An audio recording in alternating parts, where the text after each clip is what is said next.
She looked me in the eye and said, "I don't want a dress from some woman who lived off her husband's money pretending it was love. Stop performing." Then she tore the wedding dress I had made with my own two hands, right in front of 200 guests who had come to celebrate her. 6 months of my life. Every single stitch placed in the quiet hours between midnight and dawn. And she shredded it like it was nothing more than a paper napkin. I stood there on the dais bathed in the soft, unforgiving lights of the sterling grand atrium and felt nothing. No scream caught in my throat. No tears pricked at my eyes. There was only a silence so profound it felt like a physical force, a pressure building behind my ribs. I was not prepared for this kind of betrayal. Not from her, but what Diana, my daughter, didn't know was this: the dress was not the only thing I had brought with me that day. And before the night was over, something far more significant than silk and lace would be torn wide open. The music didn't stop. That's the first detail my mind clung to in the aftermath.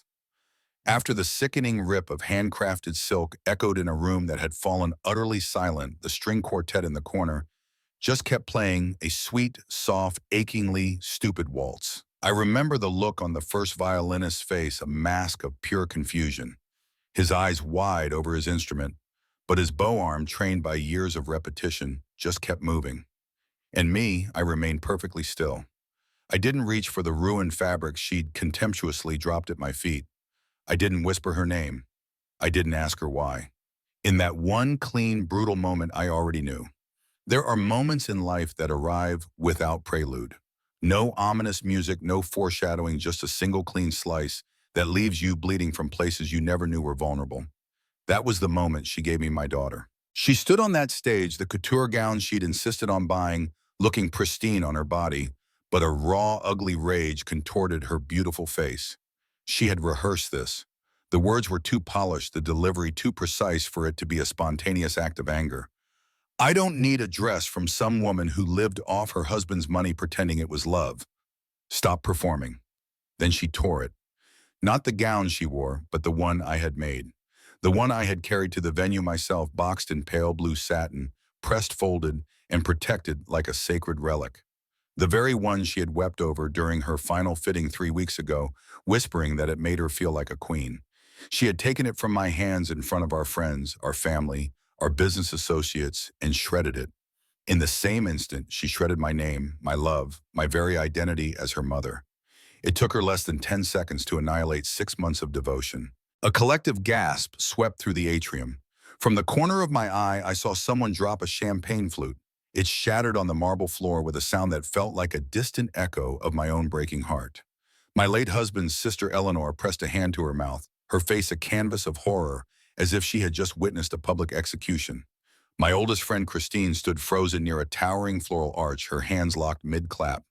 And still the music played on a surreal soundtrack to my humiliation, as if the cellist and the pianist had collectively decided this was simply part of the evening's perverse entertainment. Maybe it was. Maybe my entire life for the past 32 years had been a show, and I was the only one who didn't have the script. I didn't cry. I didn't even flinch. My hands remained limp at my sides with a stillness that felt borrowed from a stranger. I turned and walked off the stage. My heels clicked against the polished marble floor of the side hallway, each sharp sound a final punctuating sentence. By the time I reached the private preparation room, the venue had assigned me the one intended for quiet moments of reflection and refreshment. My hand was already steady as I turned the lock. The click of the deadbolt was the first sound that truly belonged to me. The room was too white, too sterile, a pristine space where nothing messy was ever supposed to happen. But the mess was already here. It was inside me. I sat down on a velvet chaise. Not slowly, not dramatically. I just sat. My alligator skin handbag was on the couch where I'd left it that morning, tucked neatly beneath a cashmere shawl. Inside it was a folder, the one my lawyers had drawn up 3 months ago.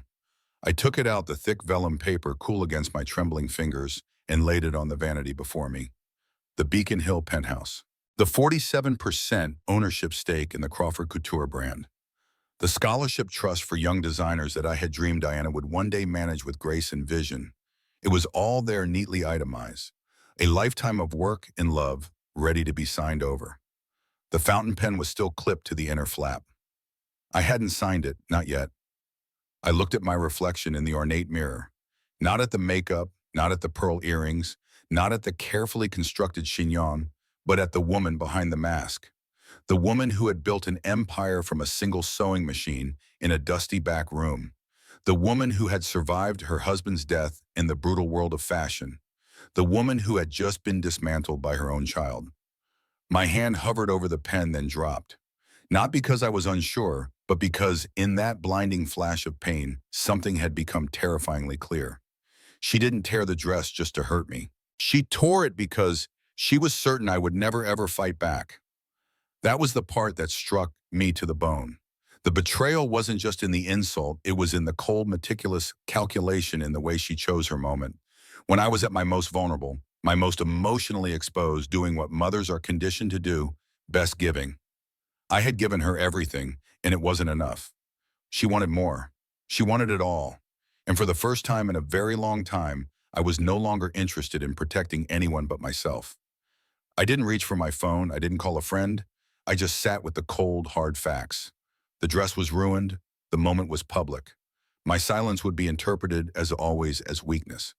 And yet I had not signed that document. I had not given her my name, my business, my home, my trust. That was all still mine. That had not been shredded. Not yet. Have you ever watched someone smile in your face while they were quietly plotting how to erase you? That's what this was. And within 24 hours, I would learn that my daughter wasn't just cruel on instinct. She was strategic and just stupid enough to leave a trail. I didn't sleep that night. It wasn't heartbreak that kept me awake, nor the lingering sting of humiliation. It was something quieter and far colder. A kind of preternatural stillness settled over me, making every hour stretch into an eternity. It was the kind of silence that craves not comfort, but space. I sat in the grand suite of the hotel adjacent to the venue, the walls too polished, the furniture too impersonal. Even the lamplight felt artificial, as though nothing in this room had ever borne witness to real life. The dress was gone, swept away by the venue staff, now likely residing in a black trash bag behind the reception hall. But the folder was still here. The folder with my entire life sealed inside. I laid it on the coffee table, its weight a familiar burden. It had been printed 3 months prior, notarized, checked and rechecked by the best legal minds in Boston. My signature line at the bottom remained starkly, beautifully blank. My plan had been to sign it during a quiet moment at the reception, a symbolic passing of the torch. I would have handed it to my lawyer first thing Monday morning. A mother letting go a new generation, rising a legacy transferred not with bombast, but with implicit trust. Now I couldn't bring myself to touch the pen resting beside it. This wasn't indecision. It was the icy grip of clarity. I knew what had to be done. I just needed a minute for my heart to catch up to my hands. Around 2 in the morning, a soft, controlled knock echoed at the door. No urgency, just presence. I knew who it was before I opened it. Christine stepped inside, her cashmere coat still buttoned, her silver hair slightly damp from the misty night air. She looked at me the way only someone who has known your deepest pride and your worst regret can look at you, not with pity, but with a profound, weary knowing. She didn't speak. She didn't have to ask. Her gaze fell on the folder, and she understood. She sat down, pulling off her leather gloves, one finger at a time, her movements deliberate. "You didn't sign it," she said. Not a question, but a statement of fact. I simply nodded. Her eyes, sharp and intelligent, stayed on mine. "Good," she breathed, a small puff of relief in the silent room. She didn't need any more explanation. That's the thing about friends who have weathered decades with you. They don't need the gory details. They feel the fracture in the earth beneath your feet. She poured a glass of water from the carafe on the sideboard. "I always thought Diana admired your strength, Margaret," Christine said softly, turning back to me. Now I realize she mistook it for softness. That mistake is on her. I leaned back against the stiff cushions. My bones ached. I felt every one of my 73 years, yet my mind was sharper than it had been in a decade. I said nothing, but I opened the folder again, flipping through the pages. Each line of dense black ink represented a contract I was now prepared to break. Every clause, once designed to protect the legacy for her, now felt like a cage I had almost willingly walked into. The penthouse, the shares, the scholarship fund. It was all here, and it was all still mine. I closed the folder with a quiet finality and set it aside. A few hours later, just as the first gray fingers of dawn crept across the Boston skyline, Christine dozed in the armchair. I sat with my back straight, watching the light shift across the carpet. My phone buzzed on the table. An email. No subject line, no sender name. I recognized, but the first line of the preview froze the blood in my veins. You don't know me, but I owe you something. I opened it. There was no greeting, just a single video file attached. Beneath it, one sentence. You helped me get through law school. I never forgot. The initials at the bottom were simple, PW. My heart hammered against my ribs as I downloaded the video. I pressed play. And there she was, Diana. She was in a sleek boutique conference room I didn't recognize, sitting across from a lawyer I did. Alexander Reed, young, sharp, and known for pushing ethical boundaries. She was speaking, her voice calm, confident. Too confident. I heard my own name. I heard hers. I heard the words transfer paperwork and notarized without her knowledge. Then I heard the most chilling phrase of all, power of attorney. She was planning to forge it, to have me sign documents under the false pretense that they were something else entirely. She was already moving 2 steps ahead of my generosity, as if my consent was merely an inconvenient detail to be managed. Then came the final blow. She laughed, a light, airy sound devoid of warmth. Honestly, Alexander, she said, leaning forward conspiratorially, she'll sign anything if I cry hard enough. I paused the video. My heart wasn't racing anymore. It was beating with a slow, steady, lethal rhythm. I was no longer in the dark. I wasn't just a mother who had been hurt. I was an adversary who had been informed. I walked over and gently touched Christine's arm. She woke instantly, her eyes clearing as she saw the look on my face. She knew something had fundamentally changed. I handed her the phone without a word. She watched the video in complete silence. When it ended, she exhaled slowly, a long, controlled breath. So that's what this is, she whispered. Yes, I answered, my voice a low murmur. That's what this is. I returned to the table where the folder lay. I no longer needed to sign it or destroy it. I needed to use it, because now I had something far more valuable than a transfer of assets. I had proof, and proof, when handled with precision, could dismantle an empire built on appearances. Diana had torn my gift to her in front of the world. Now it was my turn, and I wasn't going to do it with a scream. I was going to do it with a spotlight. The morning after the wedding didn't begin with a sunrise. It began with a knock. I had just stepped out of the shower, my hair wrapped in a towel, my robe cinched tight. The folder was still on the table, a silent testament to the night's revelations.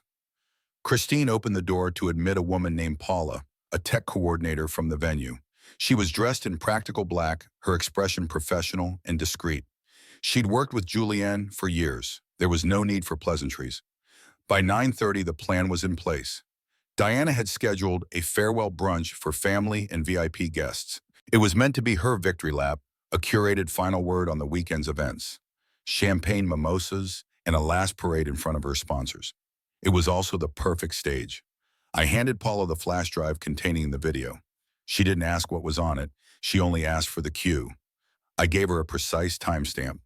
Not at the beginning, not during the toasts, but just before dessert, when the mood would be light, the attention high, and Diana's guard at its absolute lowest. Paula nodded once and left. After she was gone, Christine looked at me, a question in her eyes. This will change everything, Margaret. They were already changed, I replied. We didn't need to rehearse. All I had to do was show up. By 11, I was dressed a simple sheath dress in dark navy low heels, hair pulled back. I looked like what I was, a woman of business. The brunch was already buzzing. Diana, in a cream silk dress, floated from table to table, wearing a mask of humility like expensive perfume. She laughed a little too loudly, hugged people a little too long. I watched her from the back of the room, a ghost at her feast. Julian spotted me near the entrance, his mouth tightening into a thin line. He leaned in close. Paula has the cue set. I just need your signal. I gave him a single sharp nod. I didn't sit. I didn't mingle. I stood at the edge of the room, sipping coffee that had long gone cold. At 12:23, just as predicted, Diana took the microphone. She thanked everyone for being part of the most beautiful day of her life. She thanked her team, her planner, even Julianne. But she never mentioned me. She raised her glass, talking of new beginnings and love. Then she smiled brightly and said, "And now a special little video, a surprise tribute from my team." That was my cue. As she turned toward the large screen behind her, Julian tapped a control panel. The room darkened, the screen lit up, and the performance ended. There she was, Diana on camera, her voice cool and sharp, discussing my assets as if they were already hers. The room was so quiet I could hear the hum of the projector. Then came the damning sentence echoing in the silent space. "She'll sign anything if I cry hard enough." The cruel, dismissive laughter that followed wasn't from the audience. It was from the woman on the screen. In the real room, no one laughed. Not a single soul. The silence was thick, sharp, suffocating. It was the same silence I had carried all night. Now it wasn't mine anymore. It belonged to everyone. Diana turned slowly, her eyes wide with disbelief, her mouth hanging open. Someone at a nearby table gasped. I saw two of the primary sponsors from a Parisian luxury brand exchange a horrified look. One of them, a woman in her 60s, with eyes like chips of ice, stood up and walked out without a word. Diana tried to speak, but Julianne had already killed the microphone. I walked forward, then my steps measured and certain. I didn't look at her. I didn't need to. I turned to the crowd, the friends, the relatives, the investors who had witnessed my humiliation the night before. I held up the leather-bound folder. This was going to be hers, I said, my voice steady and clear. Then I let it drop into the polished silver waste bin beside the stage. That was it. No theatrics, no lengthy explanation. Just the unvarnished truth presented without apology. The crowd didn't clap. The moment didn't call for noise. It called for clarity. As I turned to leave, I didn't look back. I left Diana frozen on the stage, standing in front of a room that no longer saw a charming heiress, but a cold-hearted predator. Whatever empire she had planned to build on charm and deceit had cracked wide open in less than 2 minutes. I didn't celebrate. I didn't smile. I just walked out into the bright and different daylight. And for the first time in 32 years, I didn't feel like anyone's mother. I felt like myself. The day after the brunch, the story was already spreading. Not through gossip sites or scandal blogs, but through a far more potent channel, the quiet professional grapevine of Boston's elite. It traveled like a shift in the air, the kind that makes people stop returning phone calls and sponsors reconsider their investments. The kind of ruin that doesn't need to trend to be absolute.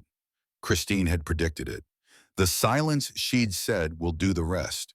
She was right. I didn't issue a statement. I didn't need to explain myself. I had said everything by showing the truth that morning. The silence felt different. It wasn't empty. It was cleansing. I sat in the corner of the hotel cafe when Julian walked in. His role in the weekend's events was officially over, but he saw me and came over, his face etched with a weary sort of sadness. He sat across from me. "She tried to call me last night," he said, his voice low. I raised an eyebrow. "Did you answer?" He shook his head. "No point. She only calls when she thinks there's something left to salvage." He looked tired, not from the long hours of the event, but from the crushing weight of the truth. Julian had known Diana since she was 12, had watched her grow from a child who adored my runway gowns into a woman who believed she was owed the world. "They're already pulling the Paris deal," he said quietly. The Paris deal was a massive campaign Diana had been orchestrating for months. A luxury skincare brand was set to make her the face of their North American launch. It was gone now. One video. That was all it took. I felt no triumph, only a quiet confirmation of a grim reality. Julian reached into his coat and slid a thick envelope across the table. I opened it. Inside were 3 handwritten letters. The first was from Elise, one of my oldest seamstresses, long since retired. She wrote that she had seen the clip and wept not for me, but for how far we can fall when we forget the hands that erased us. The second was from a former assistant, Monica, who thanked me for not staying silent, saying she had shown the video to her own daughter as both a warning and a lesson. The third was from a woman I didn't recognize until the second line. "You probably don't remember me," she wrote, "but 20 years ago you gave me a ride home in the rain. I was the intern who got stuck after the gala. You told me never to apologize for taking up space." She ended with one line, "Last night you finally took up the right space." I placed the letters in my handbag as Julian stood to leave. "You reminded people who you really are, Margaret," he said, "and who she really is." Later that afternoon, a call came from my legal team. The Office of Adult Protective Services had officially opened an inquiry into financial exploitation. Diana's actions at the wedding, combined with the video evidence of her intent to commit fraud, had triggered a review. It would be slow, quiet, but it was real. Her turn to answer questions was coming. That night, I returned home to the Beacon Hill penthouse. It felt sterile, staged. Diana had sent a service to prepare it for my return. The fridge was stocked with almond milk and exotic fruits I never ate. There were fresh white roses on the table with a card that read, "Welcome back, Mom." I threw it into the trash with a second thought. I opened the doors to the terrace. The city lights of Boston stretched out beneath me, a glittering, indifferent tapestry. Everything below looked so small, so manageable. Inside, my phone buzzed. It was a message from one of Diana's former clients, a woman who had been notoriously difficult. "Hi, Margaret," it read. "I just wanted to say thank you. Nothing more. Some things don't require applause. Some things are their own conclusion." And I was finally reaching mine. When I first held Diana in my arms, she was just 6 pounds and 3 ounces of possibility. I remember the weight of her so light, yet somehow anchoring me to the earth in a way nothing else ever had. Even then, at 73, I could recall with perfect clarity the way her tiny fingers curled around my thumb, how her eyes, Thomas's eyes, seemed to look right through me. "She's got your spirit," the nurse had said. Thomas had laughed, a sound so warm and alive it felt like sunlight. "God help us all," he'd replied, pressing his lips to my forehead. We named her Diana after my mother, a woman of fierce independence who had raised 3 children alone in the hard-scrabbled days after the war. "She'll carry it well," Thomas said, and for many years she did. Diana at 5 sewing crooked stitches alongside me at the old wooden table in our first apartment above the shop. Diana at 12 sketching designs that showed a raw, uncanny talent.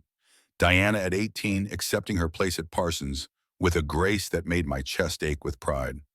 And then Thomas was gone. A heart attack, swift and merciless, on an ordinary Tuesday morning over coffee in the financial pages. He was there, and then he wasn't. The universe recalibrated in an instant.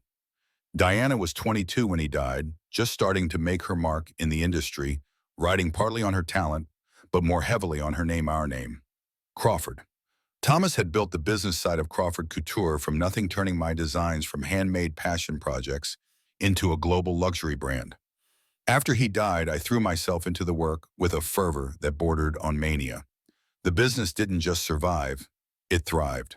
I made certain of it, and Diana watched and waited, and over time her admiration curdled into something darker, something I hadn't wanted to see. "Love and money never went together in your world, did they? Mother just benefits and pretense." Her words at the wedding now echoed in my mind as I sat in the back of the car heading to the Crawford Couture headquarters the following morning. 2 days after the brunch reveal, and the shockwaves were still rippling outward. The truth had a momentum all its own now. I was merely following in its wake. I told the driver to pull over a block from the building. I wanted to walk the last stretch to feel the crisp autumn air, to prepare myself. This would be my first time back in the offices in nearly a year since I had begun what everyone called my semi-retirement, a polite fiction that gave Diana more control while maintaining the illusion that I was still at the helm. The modern glass tower that housed Crawford Couture gleamed in the morning light. I remembered when we had moved in 15 years ago. Thomas had insisted on the top 3 floors with views of the harbor. "You should be able to see the horizon from your desk," he'd said. "It keeps things in perspective." The security guard's eyes widened slightly when I approached. News traveled fast. "Mrs. Crawford," he said, straight opening. "Good morning." I nodded, accepting the visitor badge he offered without comment. I hadn't needed one of these in 30 years. The elevator ride to the top floor was silent, save for the soft hum of machinery. I watched the numbers climb. The doors opened to reveal Carter Wilson, our head of operations, waiting with an expression that couldn't decide between concern and relief. "Mrs. Crawford," he said, extending his hand, "we weren't expecting you." "Clearly," I replied, but took his hand. Carter was young, 35 at most, but competent. Thomas had hired him fresh out of business school 7 years ago. He had been loyal to the company, if not particularly to me.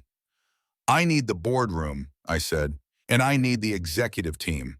All of them, within the hour." Carter's Adam's apple bobbed as he swallowed. "Yes, ma'am. I'll make the calls." 53 minutes later, I sat at the head of the table where Thomas had once presided, looking at the anxious faces of Crawford Kucher's leadership team. 8 people, each responsible for a different aspect of the empire we had built. 8 people who had, to varying degrees, begun to shift their allegiance to Diana Boat over the past year. They knew about the wedding. They knew about the brunch. What they didn't know was what came next. I didn't keep them waiting. I have here, I said, placing a single sheet of paper on the polished table, a formal, irrevocable withdrawal of all future brand licensing under my name. The room went still. The Crawford Couture brand will continue, but the name Margaret Crawford will no longer be attached to any new product line design or collection effective immediately. Carter, seated to my right, picked up the document, and with hands that weren't quite steady, he read it twice, his face paling. "Mrs. Crawford," he began. "Are you sure this is—" "I'm quite sure," I cut him off. "This isn't a negotiation, Carter. It's a notification." The head of marketing, a sharp-featured woman named Vivian, who had always been firmly in Diana's corner, leaned forward. "Without your name, the heritage angle of the brand loses significant value. The fall campaign is built entirely around the legacy narrative." "Then I suggest you find a new narrative," I replied. "Diana won't accept this," Vivian said, a hint of desperation creeping into her voice. I looked at her directly. "Diana no longer has the authority to accept or reject anything regarding my name. That authority remains as it always has with me." I stood, signaling the end of the meeting. "You'll receive further instructions from my legal team regarding the specifics of the transition. Until then, I suggest you start thinking creatively about the future of Crawford Couture without the Crawford." As I turned to leave, Carter spoke again. "What about Diana? She's in Paris until tomorrow." I paused at the door. "That's no longer my concern." I walked out, leaving them to absorb the first tremor of what would be a seismic shift. The Crawford name had value, enormous value, and I had just withdrawn it from the market. By the time I reached the lobby, my phone was already buzzing with calls from board members and investors.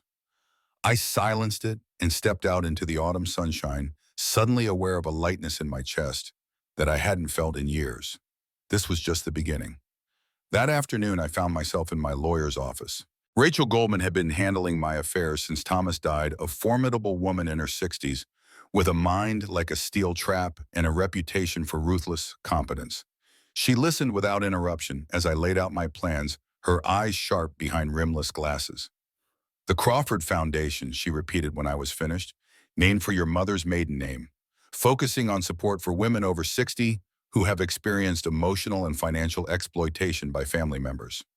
"Yes," I confirmed, "funded by the assets I had almost signed away. The penthouse can be sold. I don't need that much space anymore. The proceeds, along with the liquidation of my personal shares in the company, should provide a substantial endowment." Rachel made a few notes. "And the scholarship fund for young designers, the one you had earmarked for Diana to manage, that stays with me, redirected to become the first initiative of the foundation. We'll expand the criteria to include older women returning to design after career interruptions." Rachel set down her pen and regarded me thoughtfully. "This is comprehensive, Margaret, but I have to ask, are you certain this effectively disinherits Diana completely?" I met her gaze steadily. "Diana disinherited herself the moment she decided my assets were already hers to take. I'm just making it official. She'll fight it. Let her. The video evidence of her planning to commit fraud should make any judge think twice about ruling in her favor." Rachel nodded slowly. "I'll begin the paperwork immediately. The foundation can be established within a week. The transfer of assets will take longer, particularly the company shares, but we can fast-track as much as possible." I rose to leave, but Rachel wasn't finished. "Margaret," she said, her voice softer now, "I've known you for 20 years. I've never seen you like this." I considered her words. "Like what exactly are free?" she replied simply. I thought about that word all the way home. Free. Was that what this was? This strange, hollow feeling punctuated by moments of startling clarity. Perhaps, but there was something else too, something I hadn't admitted even to Christine. Beneath the hurt and the anger and the cold, calculated response, there was a grief so profound it had no bottom. I had lost my daughter. Not to death, but to something worse, to her own corrupted choice. To greed and entitlement, and a willingness to destroy the very hand that had raised her. That night alone in the penthouse that no longer felt like home, I allowed myself one moment of weakness. One glass of Thomas's favorite scotch, 1 hour on the terrace, as the city lights came on below, one silent acknowledgement of the price of survival. Then I put the glass away, closed the terrace doors, and returned to the quiet business of reclaiming my life. The truth is, I wasn't listening to the numbers when Rachel called the next day with updates about the foundation structure. I was thinking about the letters that had started arriving by the dozens. A woman whose daughter had drained her retirement account. A man whose son-in-law had threatened to evict him from his own home. A mother in Kansas who had sold her engagement ring to fund her daughter's business, only to be barred from the premises once it became successful. These were not strangers. These were people who had given until they had forgotten how to hold anything back for themselves. I had been one of them. That evening, I took a cab to a small studio space in the South End, a place I hadn't entered in almost a decade. It was dusty and smelled faintly of linen and old perfume. This was where I had started before the investors, before the branding, before the boardrooms. In a back room, I found a box marked with my initials. Inside were remnants of dresses that never made it to the runway, pieces too personal to sell. I opened a second box and found the salvaged remnants of the wedding dress Diana had torn. The venue staff had carefully folded the pieces. I hadn't been able to throw them away. I ran my fingers over the delicate lace, the intricate beadwork, the silent labor of months. Then I took out a pair of shears. One by one, I began to cut each piece into long, even strips. I didn't cry. I was making something new. By midnight, I had 12 fabric bands, each one sewn with a line of hand-stitched thread in a soft slate gray. Each one bore the same message: you are not invisible. I placed them in individual boxes, no logos, no notes. They would go to 12 women I had chosen from the letters, the first recipients of the foundation's inaugural gesture. Not for press, not for show, just for dignity. In that dusty studio, with scissors in my hand, I realized something profound. Diana had tried to wear my name like a crown she hadn't earned. But real names have weight.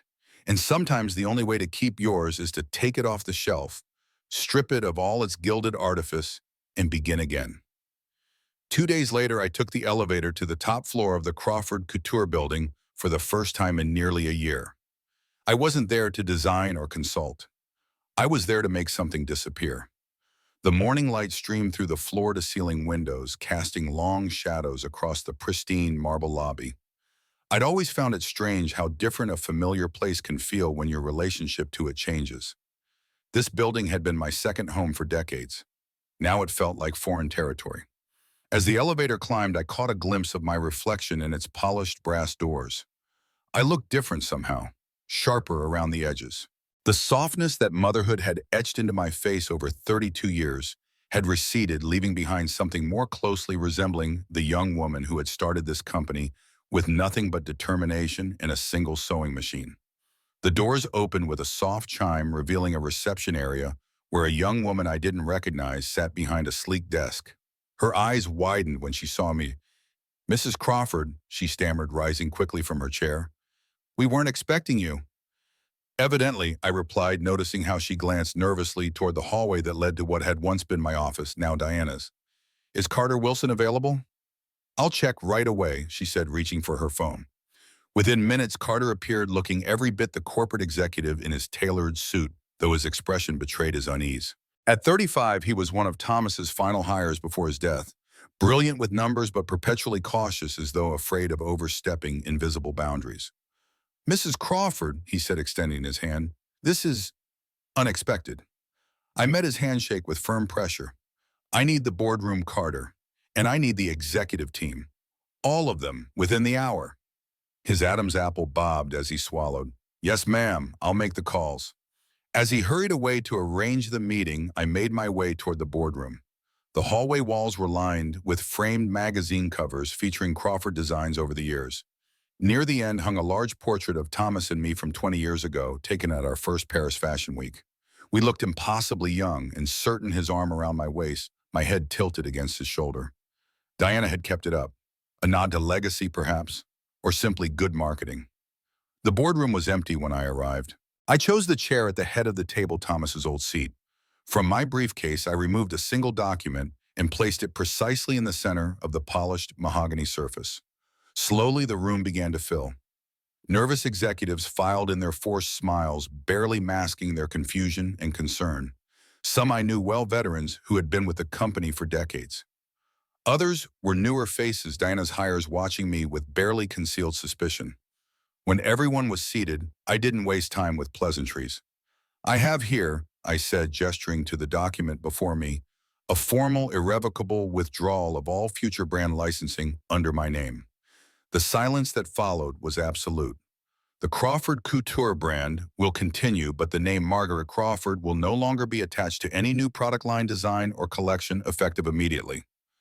Carter, seated to my right, reached for the document with hands that weren't quite steady. He read it carefully, then read it again, his face growing paler by the second. "Mrs. Crawford," he began cautiously, "are you sure this is—" "I'm quite sure," I cut him off. "This isn't a negotiation, Carter. It's a notification." Vivian Chen, our head of marketing, always firmly in Diana's corner, leaned forward, her sharp features tightening. "Without your name, the heritage angle of the brand loses significant value. The fall campaign is built entirely around the legacy narrative." "Then I suggest you find a new narrative," I replied, meeting her gaze directly. "Diana won't accept this," she said, a hint of desperation creeping into her voice. "Diana no longer has the authority to accept or reject anything regarding my name. That authority remains as it always has with me." I stood, signaling the end of the discussion. "You'll receive further instructions from my legal team regarding the specifics of the transition. Until then, I suggest you start thinking creatively about the future of Crawford Couture without the Crawford." As I turned to leave, Carter spoke again. "What about Diana? She's in Paris until tomorrow." I paused at the door, glancing back at the room full of stunned faces. That's no longer my concern. The elevator ride down was silent, save for the soft, mechanical hum. By the time I reached the lobby, my phone was already buzzing with calls from board members and investors. I silenced it and stepped out into the autumn sunshine. For the first time in longer than I could remember, I felt light, as though I'd set down a burden I hadn't even realized I'd been carrying. The Crawford name had value, enormous value, and I had just withdrawn it from the market. The company would survive, of course. Brands evolved, adapted, but it would never be the same. And neither would I. That afternoon, I found myself in my lawyer's office. Rachel Goldman had been handling my affairs since Thomas died, a formidable woman in her 60s, with a mind like a steel trap and a reputation for ruthless competence. Her corner office overlooked the harbor, the water glittering beneath the autumn sun. She'd already cleared her schedule upon receiving my call. "The video is damning," she said after we'd exchanged brief greetings. "Financial exploitation of the elderly is taken very seriously these days, particularly when there's clear evidence of premeditation." "I'm hardly elderly," I remarked dryly. Rachel's lips twitched in what might have been amusement. "To the legal system, anyone over 65 with assets is a potential victim. In this case, they're not wrong." I nodded, acknowledging the point. "I'm not here to pursue legal action against Diana, at least not directly." "And then why are you here, Margaret?" I laid out my plan: the foundation, the redirection of assets, the complete withdrawal from the company that bore my name. Rachel listened without interruption, her expression unreadable. When I finished, she removed her glasses and pinched the bridge of her nose, a gesture I recognized as her way of processing complex information. "The Crawford Foundation," she repeated, "named for your mother's maiden name, focusing on support for women over 60 who have experienced emotional and financial exploitation by family members." "Yes," I confirmed, "funded by the assets I had almost signed away. The penthouse can be sold. I don't need that much space anymore. The proceeds, along with the liquidation of my personal shares in the company, should provide a substantial endowment." She made a few notes on a legal pad. "And the scholarship fund for young designers, the one you had earmarked for Diana to manage, that stays with me. Redirect it to become the first initiative of the foundation. We'll expand the criteria to include older women returning to design after career interruptions." Rachel set down her pen and regarded me thoughtfully. "This is comprehensive, Margaret, but I have to ask, are you certain this effectively disinherits Diana completely?" I met her gaze steadily. "Diana disinherited herself the moment she decided my assets were already hers to take. I'm just making it official." She'll fight it. Let her. The video evidence of her planning to commit fraud should make any judge think twice about ruling in her favor. Rachel nodded slowly. I'll begin the paperwork immediately. The foundation can be established within a week. The transfer of assets will take longer, particularly the company shares, but we can fast-track as much as possible. I rose to leave, but Rachel wasn't finished. Margaret, she said, her voice softer now, I've known you for 20 years. I've never seen you like this. I considered her words. Like what exactly? Free, she replied simply. The word followed me out of her office and into the crisp autumn afternoon. Free. Was that what this was? This strange hollow feeling, punctuated by moments of startling clarity. Perhaps, but there was something else too, something I hadn't admitted even to Christine. Beneath the hurt, in the anger, in the cold, calculated response, there was a grief so profound it had no bottom. I had lost my daughter, not to death, but to something worse, to her own corrupted choice, to greed and entitlement and a willingness to destroy the very hand that had raised her. That night, alone in the penthouse that no longer felt like home, I allowed myself one moment of weakness. One glass of Thomas's favorite scotch, 1 hour on the terrace as the city lights came on below. One silent acknowledgement of the price of survival. Then I put the glass away, closed the terrace doors, and returned to the quiet business of reclaiming my life. The call came the next morning just as I was finishing my coffee. Diana. I stared at her name on the screen for a long moment before declining the call. Seconds later, a text appeared. We need to talk. I deleted it without responding. 5 minutes later, my phone rang again. This time it was Christine. She's back from Paris, Christine said without preamble. And she's furious. She's been calling everyone, Julienne, me, even Eleanor. No one's taking her calls. Good, I replied. Margaret, Christine's voice softened. Are you all right? It was a simple question, but one I hadn't really considered. Was I all right? I looked around the penthouse at the tasteful furnishings that suddenly seemed like stage props, at the photos I'd arranged on the mantel. Happy moments frozen in time, moments that now felt like scenes from someone else's life. I'm getting there, I answered truthfully. The Protective Services investigator called me this morning, Christine continued. They want to interview me about what I witnessed at the wedding and the brunch. What did you tell them? The truth, that I saw a daughter publicly humiliate her mother, then watch the same mother expose that daughter's fraudulent intentions. Well, she paused. They're taking it very seriously, Margaret. This could have criminal implications for Diana. I closed my eyes briefly. That's not what I want. What do you want? Justice, I said, not vengeance. After we hung up, I sat for a long time staring at the blank screen of my phone. The distinction was important. Justice was about restoration, about setting things right. Vengeance was about inflicting pain. I had no interest in causing Diana pain. The consequences of her actions would do that well enough without my help. My phone buzzed again, another text from Diana. You're making a mistake. Please call me. I deleted it and blocked her number. Later that morning, I received a call from the Office of Adult Protective Services. The woman on the other end introduced herself as Investigator Morgan. Her voice professional but kind. Mrs. Crawford, we'd like to schedule an interview with you regarding the potential financial exploitation case we've opened. I agreed to meet her that afternoon at a small coffee shop near the public garden, neutral territory, away from the penthouse that still felt too much like a shared space. Investigator Morgan turned out to be a trim woman in her 50s with salt and pepper hair and alert eyes that missed nothing. She ordered tea, arranged her notepad, got straight to the point. We've reviewed the video evidence you provided through your attorney, Mrs. Crawford. We've also interviewed several witnesses from both the wedding and the subsequent brunch. Based on our preliminary findings, there appears to be sufficient cause for concern. I nodded, wrapping my hands around my coffee cup for warmth. What happens now? That depends partly on you, she replied. If you wish to pursue a formal complaint, we can escalate this to the district attorney's office for review. Your daughter could potentially face charges of attempted fraud, elder exploitation, and possibly even conspiracy, given the involvement of her attorney. The thought of Diana in a courtroom facing criminal charges made my stomach twist painfully. And if I don't wish to pursue it, Investigator Morgan tilted her head slightly. We can still issue a protective order preventing her from accessing your financial information or attempting to obtain power of attorney. We could also mandate financial counseling. She paused. But I have to tell you, Mrs. Crawford, cases like yours often go unreported. Many victims feel ashamed or want to protect their family members, even when those family members have demonstrated a willingness to harm them. I'm not ashamed, I said firmly, and I'm not a victim.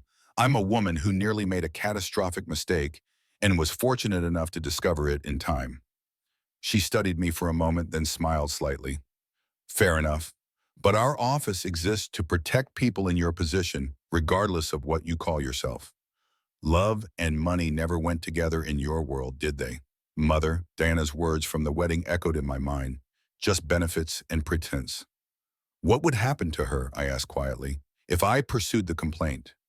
Best case, probation, financial restitution, mandatory counseling. Worst case, jail time, though. That's unlikely for a first offense with no prior criminal history.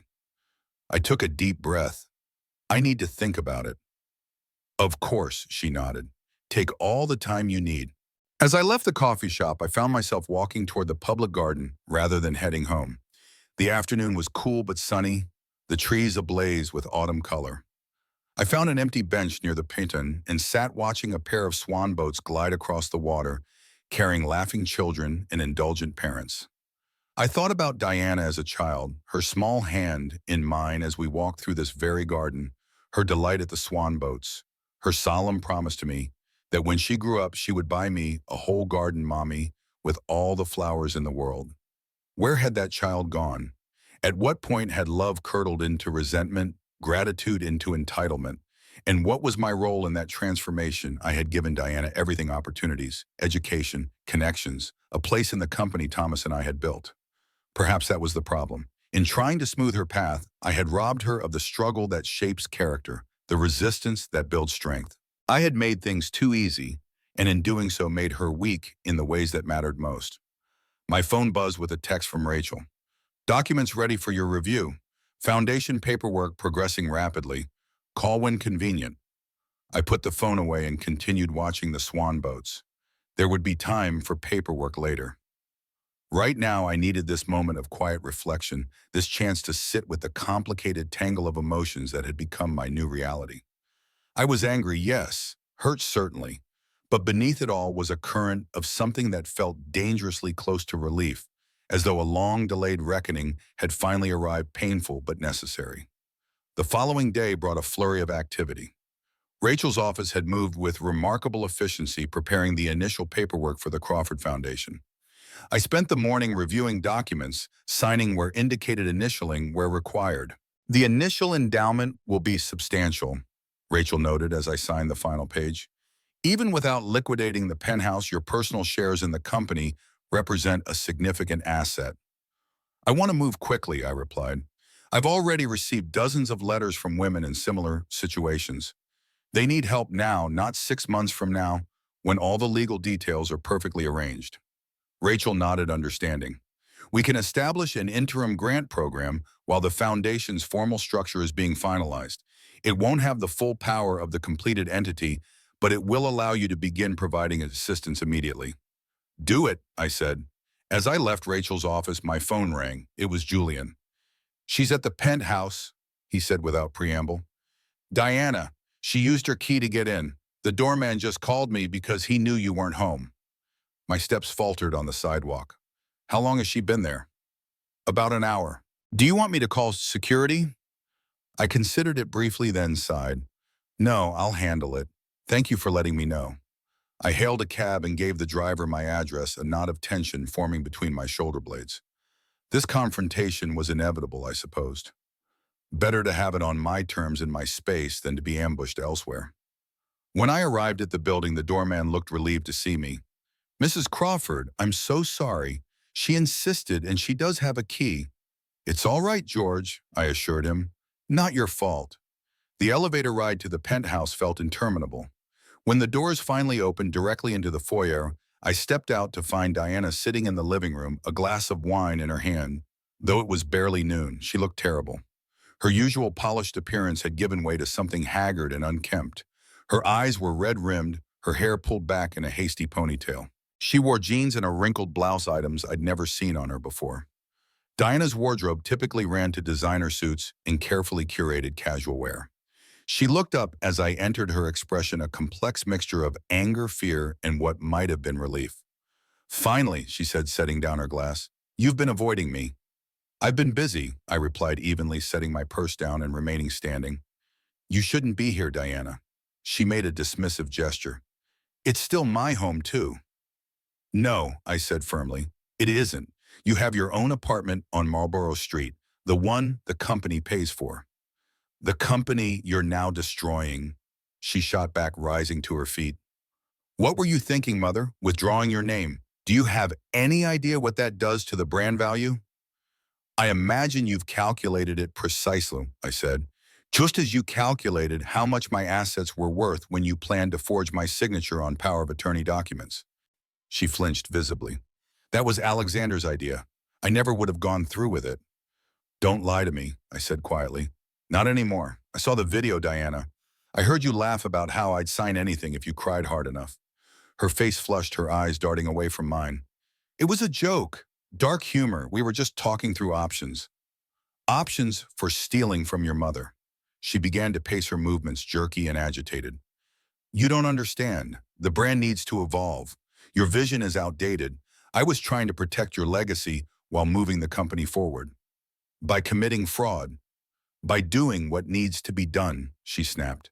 "The market doesn't care about handcrafted couture anymore. They want influencer collaborations and sustainable streetwear and digital fashion experiences. I was ready to take Crawford into the future, but you were holding us back with your sentimentality."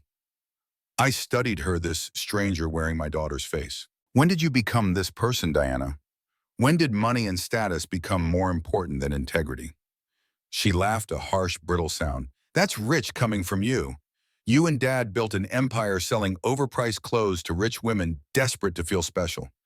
Don't pretend it was about art or craftsmanship. It was always about money." "For your father, perhaps," I acknowledged. "He was the businessman. I was always the creator. I loved the work itself, the design, the construction, the way fabric could be transformed into something transcendent." "Well, the board doesn't care about your transcendent fabric anymore," Diana retorted. "They care about quarterly projections and market share and brand relevance, And now you've thrown it all into chaos because your feelings got hurt." I felt a flash of genuine anger, then hot and clarifying. "My feelings didn't get hurt, Diana. My trust was violated. My generosity was exploited. My own daughter plotted to steal it from me while pretending to love me." "I do love you," she cried, her composure cracking. "Why can't you see that this was for both of us, for the Crawford legacy?" "Love doesn't conspire behind closed doors," I said. "Love doesn't plan to forge signatures. Love doesn't tear apart a wedding dress in front of 200 people just to make a point." She felt, silent tears welling in her eyes. For a moment, I glimpsed the child she had once been, uncertain, seeking approval, desperate to be seen. "What happens now?" she asked finally, her voice small. "Now you leave," I said. "Return your key to George on your way out. Your personal belongings can be packed and sent to your apartment. The penthouse will be on the market by the end of the week." She stared at me, shock replacing tears. "You're selling it, but this is our home. This is where I lived with you, your father," I corrected gently. "It's where I raised you. But it's just a place, Deanna, and I don't need it anymore. And the company, my position. That's between you and the board. I've withdrawn my name and my shares. What happens to Crawford Couture now is no longer my concern." She sank back onto the couch, looking suddenly deflated. "You've thought of everything, haven't you?" "I had to," I replied. "You left me no choice." We sat in silence for a long moment, the ticking of the antique clock on the mantel, the only sound in the room. Finally, Diana stood. "I never meant to hurt you," she said, though we both knew it wasn't entirely true. "I just wanted what I thought I deserved." "That's the problem," I said. "You confused what you wanted with what you deserved. They're rarely the same thing." She nodded once, picked up her purse, and walked to the elevator. As the doors opened, she turned back. "What about the investigation? Are you pressing charges?" I hadn't decided until that very moment, But as I looked at my daughter diminished, but still standing, broken but not destroyed, I knew my answer. No, I said, but I am setting boundaries. Clear, firm boundaries that you will not cross again. Relief washed over her face. Thank you. Don't thank me, I replied. Just do better, Diana. Be better. The elevator doors closed, and she was gone. I stood in the silent penthouse feeling a strange mixture of exhaustion and exhilaration. The confrontation I'd been dreading was over. Diana had come looking for a fight, for a chance to manipulate and cajole me back into compliance. She had found instead a woman she barely recognized, a woman who had finally found her voice and her boundaries. It wasn't a victory. There were no winners here, only survivors. But I had survived. And in surviving, I had discovered something precious and unexpected, my own worth separate from my roles as mother, widow, designer, brand. I was Margaret Crawford, and that was enough.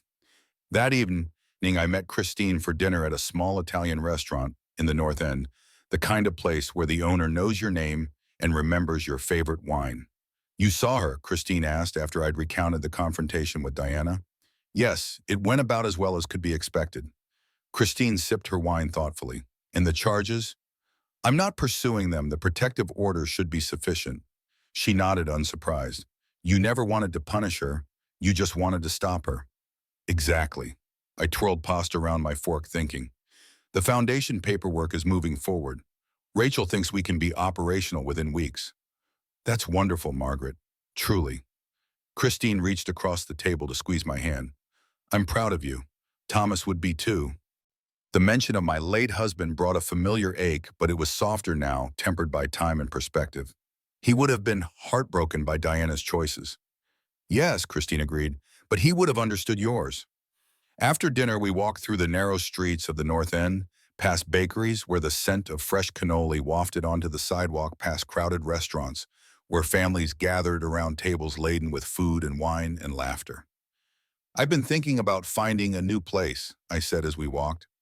Something smaller, a condo in Back Bay perhaps, or Cambridge, leaving Beacon Hill. That's a big change. Everything's changing, I replied. Why not my address too? Christine smiled, linking her arm through mine.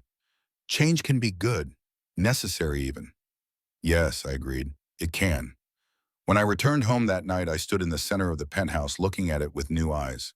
This space that had once felt like a sanctuary now seemed like an elaborate cage filled with memories, both sweet and painful. It was time to let it go. I went to the master bedroom and began pulling items from my closet, not the designer pieces or the valuable jewelry, but the personal treasures that had meaning beyond their monetary value. Thomas's watch, the handmade scarf my mother had given me when I left home at 18, the sketchbook containing my earliest designs. These would come with me to whatever new life I was building. The rest, the furniture, the art, the accumulated trappings of wealth could be sold, donated, dispersed. In the back of my closet, I found a small wooden box I hadn't opened in years. Inside were mementos of Diana's childhood, her first baby tooth, a lock of her hair, the crude drawing she'd made of our family when she was 5, all stick figures with enormous smiles. I closed the box and set it aside. These memories weren't erased by what had happened.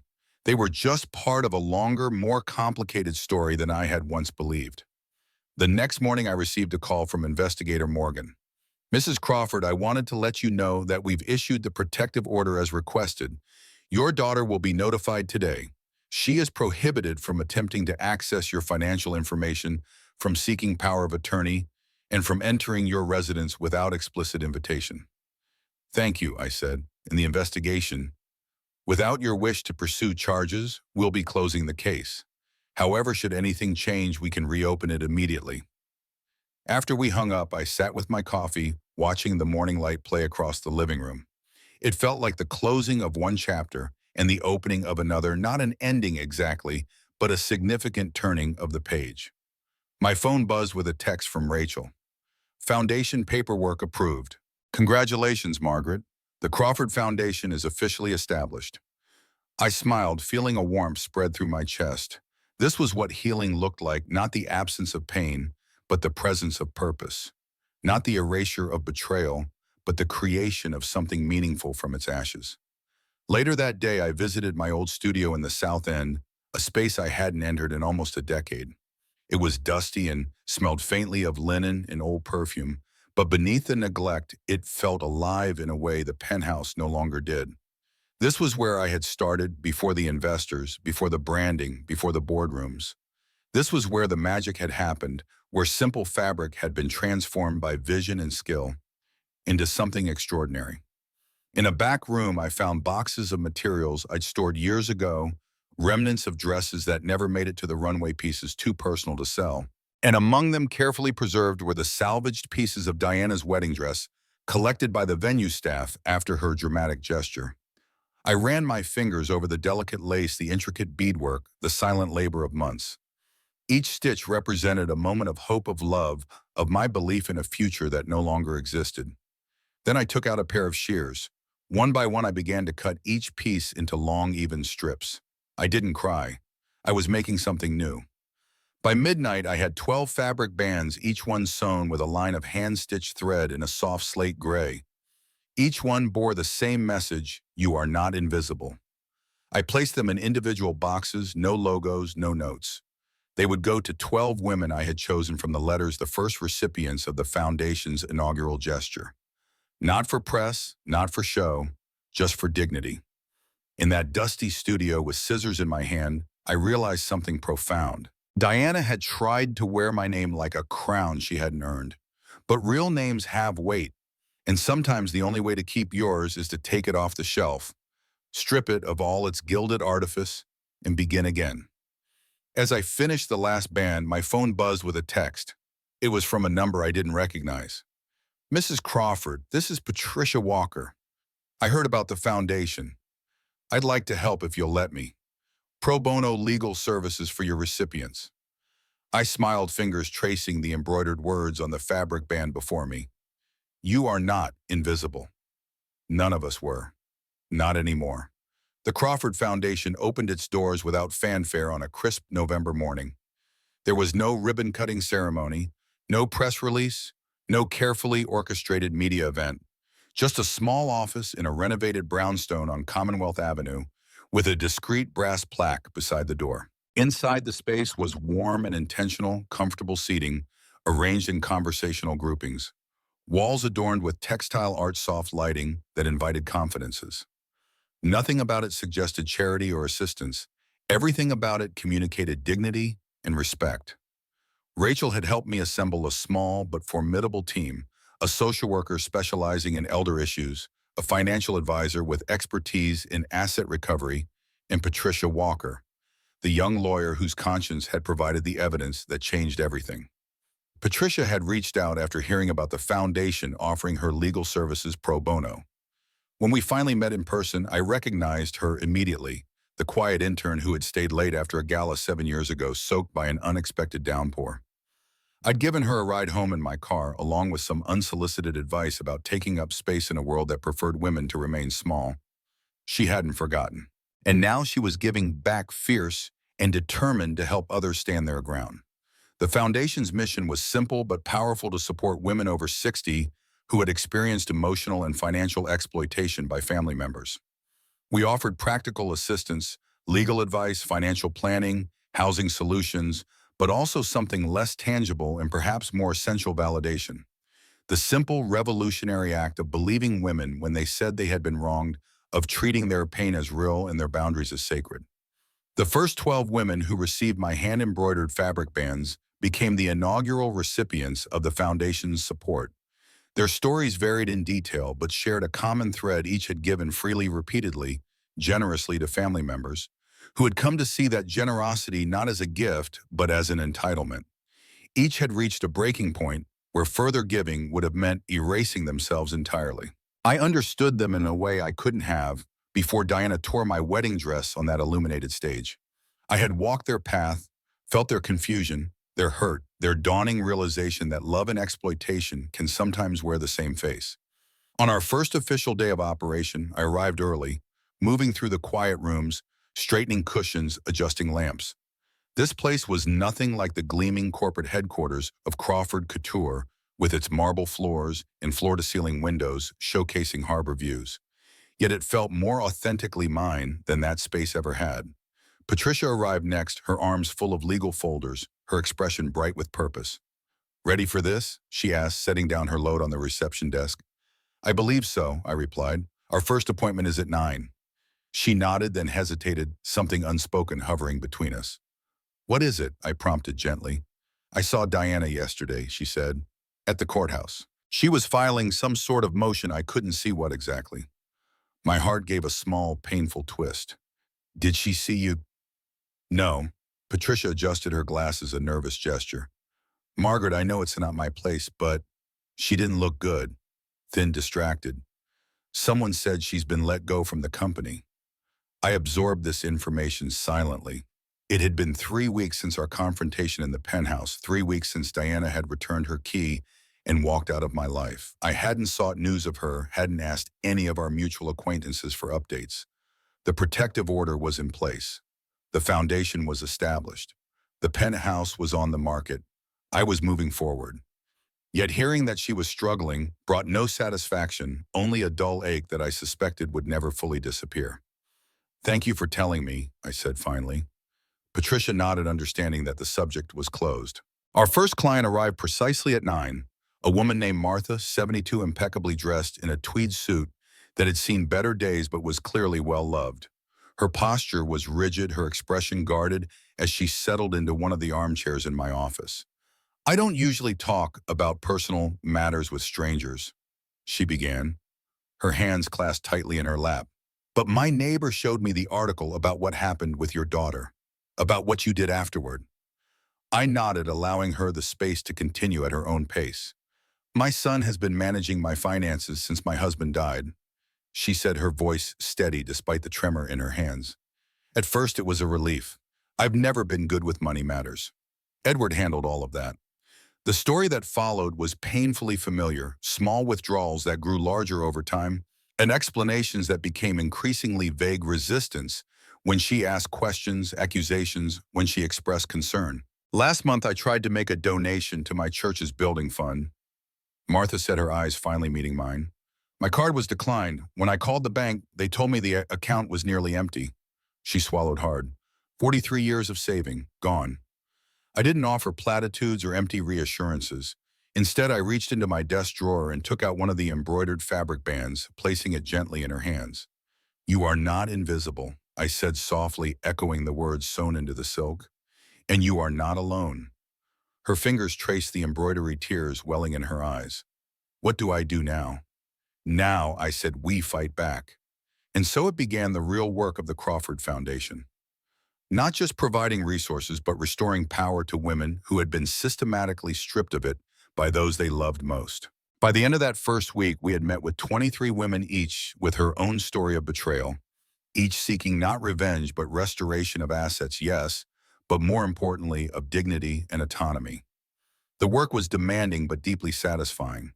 For the first time in decades, I felt as though I was using all of myself, not just my name or my design skills or my business acumen, but the wisdom hard-won through my own experience of betrayal and recovery.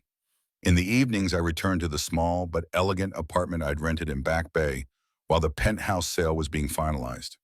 The space was temporary, a way station between the life I'd left behind and whatever came next, but I found myself appreciating its simplicity, its lack of history. Christine came over frequently, bringing takeout and updates from our shared social circle. Most of our friends had sided firmly with me after the wedding incident, especially once the video of Diana's plotting became public knowledge. A few had tried to remain neutral, maintaining relationships with both of us. Only one or two had aligned themselves with Diana, and those were mostly business associates with financial stakes in her future success. "The Paris deal is officially dead," Christine reported one evening as we shared Thai food from cardboard containers. Vivian Chen tried to salvage it, but apparently the brand executives were horrified by the video. Something about values misalignment. I nodded, unsurprised.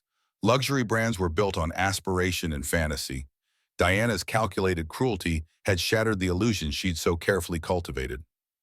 "What about the company?" I asked. Christine hesitated, chopsticks hovering above her pad thai. "You really want to know?" "Yes," I said, surprising myself with the realization that it was true.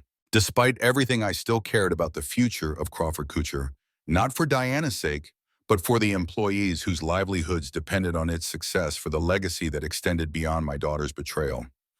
They're rebranding, Christine said. The board voted last week to change the name to Atelier Nouveau. New logo, new direction, complete departure from the heritage angle. They're bringing in a creative director from Paris. And Diana, out completely. They offered her a settlement to step down quietly, a generous one, from what I hear. No public announcement, no scandal, just a press release about her pursuing other opportunities. I absorbed this information in silence. It was the right decision for the company, the only viable path forward after the public implosion of the Crawford name. Yet I couldn't help feeling a pang of something like grief, not for Diana's lost position, but for the end of a legacy Thomas and I had built over decades. It's strange, I said finally. I spent my entire career building that name, that brand. Now it's gone, and I feel relieved. Christine smiled, an understanding in her eyes. Because it was becoming a TM rather than a crown. You outgrew it, Margaret. Perhaps we both did, I mused. Diana and I. The following morning, I arrived at the foundation to find Patricia waiting for me, an expression of cautious optimism on her face. We have our first victory, she announced as soon as I'd hung up my coat. Martha's son has agreed to repayment terms. Full restitution over 18 months plus interest. He'll maintain a fiduciary responsibility, but all financial decisions will require Martha's explicit, documented approval. He agreed to this voluntarily, I asked, surprised. Most family exploiters fought viciously when confronted. Not exactly, Patricia admitted, a small smile playing at the corners of her mouth. I may have mentioned that the alternative was a very public legal proceeding in which his professional reputation would be scrutinized in light of his financial malfeasance. I laughed, genuinely delighted by her strategic approach. Well done. It's just the beginning, she said, her expression turning serious. But it matters. It shows the others that change is possible, that standing up for themselves isn't futile. I nodded, feeling a surge of pride in what we were building together. One victory at a time. That afternoon, I had a meeting scheduled with Rachel to discuss the sale of the penthouse. The real estate market in Boston was strong, particularly for luxury properties in prestigious locations like Beacon Hill. We'd received 3 offers within days of listing, all above asking price. Rachel spread the offers across her desk, pointing out the pros and cons of each. The highest bid comes with conditions. They want some of the custom furnishings, included specifically the pieces in the master suite and living room. I considered this briefly, then shook my head. Those were Thomas's choices, his taste. I'd prefer they go to auction with the proceeds directed to the foundation. Fair enough, Rachel nodded, making a note. The second offer is clean, no conditions, quick closing. The third is from a corporation looking to use the space for executive housing. Similar price point to the second, but potentially more complications. Let's go with the second, I decided. I'm ready to close this chapter. As Rachel prepared the necessary paperwork, her phone buzzed with a text. She glanced at it, then back at me, her expression carefully neutral. Diana's attorney just filed a legal challenge to the foundation's establishment, she said. They're claiming undue influence and diminished capacity on your part. I felt a cold weight settle in my stomach. On what grounds? The trauma of the wedding incident, apparently. They're suggesting you were in an emotionally vulnerable state when you made the decision to establish the foundation, and that your judgment was compromised by the public humiliation you experienced. For a moment, I couldn't speak, the sheer audacity of the claim leaving me breathless. Then slowly a different emotion rose to replace the shock, not anger, but a kind of weary determination. She still doesn't understand, does she? I said finally. This isn't about the wedding. It was never about the wedding. It was about the years of calculation that led to that moment, the deliberate choice to see me as a resource rather than a person. Rachel's expression softened. No, I don't think she does understand. But the courts will. This is a desperate move, Margaret. It has almost no chance of success. But it will delay things, I noted. Tie up resources, generate negative publicity for the foundation just as we're getting established. Yes, Rachel admitted. That's likely the point. I thought of Martha, of the other women who had started to find their way to us, of the embroidered bands with their simple, powerful message. You are not invisible. Fight it, I said firmly. Use whatever resources necessary. The foundation's work will continue regardless. That evening, I found myself drawn back to the studio in the South End. The space had become a sanctuary of sorts, a place where I could reconnect with the core of who I was before titles and brands and corporate responsibilities had begun to define me. I'd been spending more time there in recent weeks, slowly clearing out the accumulated dust and clutter, making room for what might come next. I wasn't designing again, not yet, but I was remembering what it felt like to work with my hands, to transform raw materials into something meaningful. The studio had a small kitchenette in the back, rarely used but functional. I made myself a cup of tea and sat at the worn wooden table where I'd sketched my first collection nearly 50 years earlier. The surface was scarred with ink stains and needle marks, a physical record of countless hours of creative labor. I ran my fingers over the marks, thinking about the nature of legacy. Diana had been so focused on the Crawford name, the brand recognition, the market value of our family's history. She had missed entirely what Thomas and I had actually built, not just a company, but a way of seeing the world, of adding beauty to it, stitch by stitch. The doorbell rang, pulling me from my reverie. It was late for visitors, especially at the studio, which few people knew I had reopened. I approached the door cautiously, peering through the peephole. Eleanor stood on the steps, Thomas's sister, her familiar features illuminated by the streetlight. We hadn't spoken since the wedding. I opened the door. "Eleanor, this is unexpected." She offered a tentative smile. "I should have called first. I hope I'm not interrupting." "Not at all," I said, stepping back to allow her entry. "Come in." Eleanor moved into the studio with the slight hesitation of someone entering unfamiliar territory, though she had visited this space many times in the early days. She'd been Thomas's confidant, his most trusted advisor, when we were first building the business. After his death, our relationship had shifted, grown more distant. Not from any animosity, but from the natural drift that occurs when the person connecting two lives is suddenly gone. "Tea," I offered. She nodded gratefully. "Please."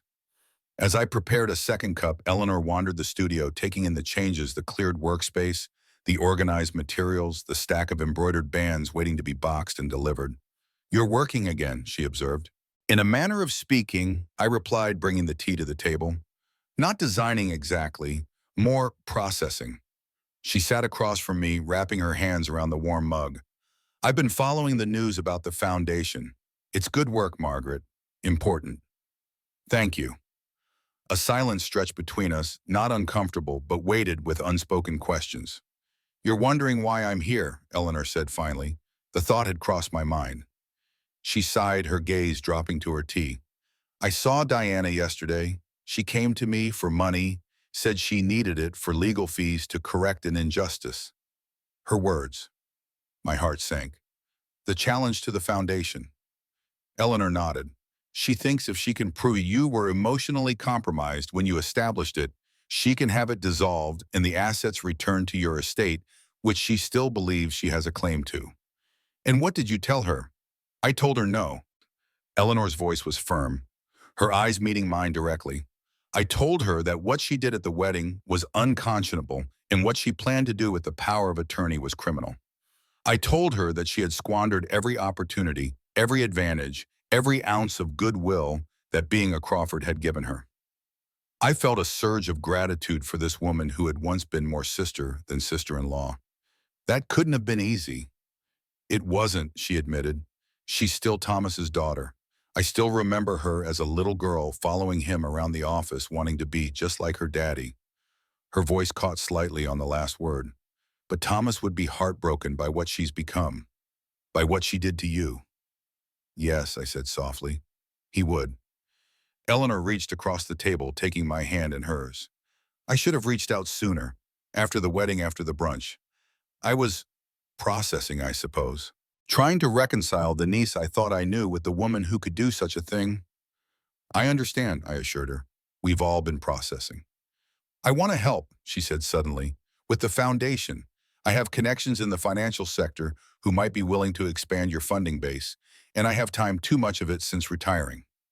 I studied her face, seeing in it echoes of the man we had both loved in different ways. "We'd be grateful for your involvement, Eleanor. The women we're helping need all the advocates they can get." She smiled, a genuine expression that softened the worry lines around her eyes.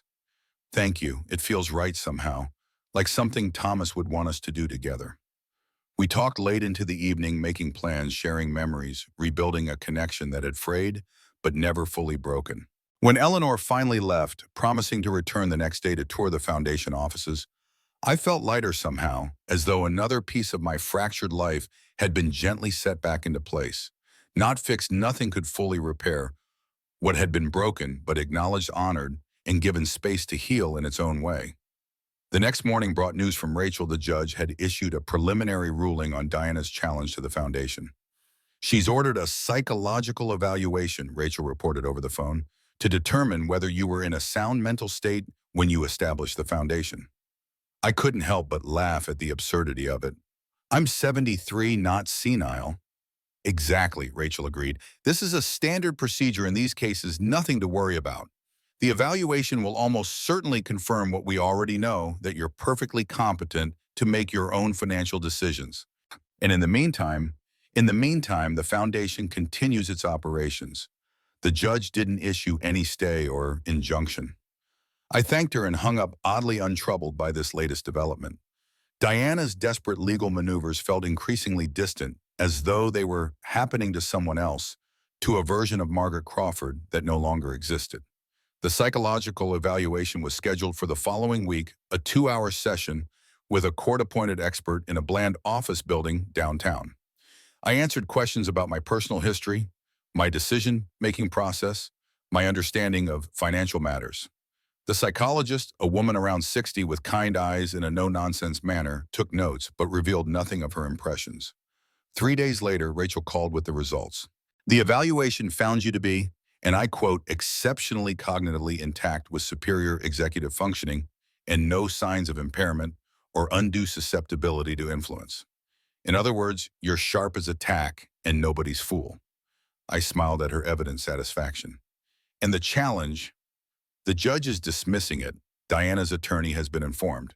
They have the right to appeal, but given the clarity of the evaluation results, I doubt they'll pursue it. Good, I said. Perhaps now we can all move forward. But moving forward, I was discovering, wasn't a simple linear progression.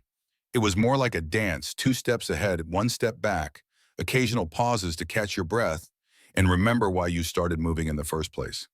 The foundation work continued to expand. Eleanor proved to be a valuable ally, bringing not only her financial connections, but also a genuine passion for the cause. Patricia developed a series of workshops on legal empowerment, teaching women how to recognize and respond to financial exploitation before it escalated. We began receiving referrals from social service agencies, elder law attorneys, even hospital social workers who recognized the signs of exploitation in their older female patients. The demand was overwhelming, far exceeding our initial projections. Every story that came through our doors reinforced the urgency of our mission and the pervasiveness of the problem we were addressing. One afternoon, as I was reviewing applications for our emergency housing assistance program, Patricia knocked on my office door, her expression uncharacteristically hesitant. "Do you have a minute?" she asked. "Of course," I replied, setting aside the paperwork. "What is it?" She entered, closing the door behind her. "I just got a call from Alexander Reed's office." I felt my body tense involuntarily at the mention of Diana's lawyer, the man who had conspired with her to forge my signature on power of attorney documents. What did he want? He asked if you would be willing to meet with Diana. Neutral territory, no lawyers present. Just a conversation. My first instinct was to refuse. The protective order was still in place. The foundation challenge had been dismissed.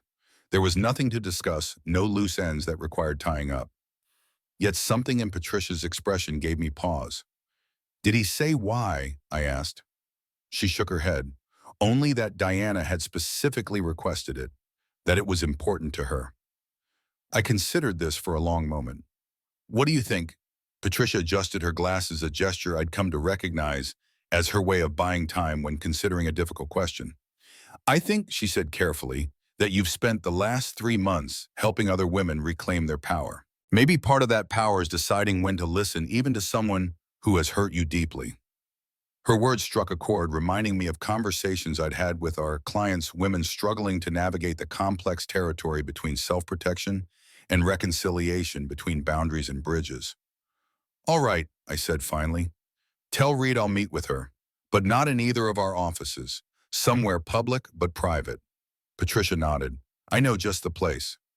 2 days later, I found myself seated in a small private room at the Gardner Museum, surrounded by Isabella Stewart Gardner's eclectic collection of art and artifacts. The museum had been a favorite of Thomas's, a place we'd visited often during our early years together.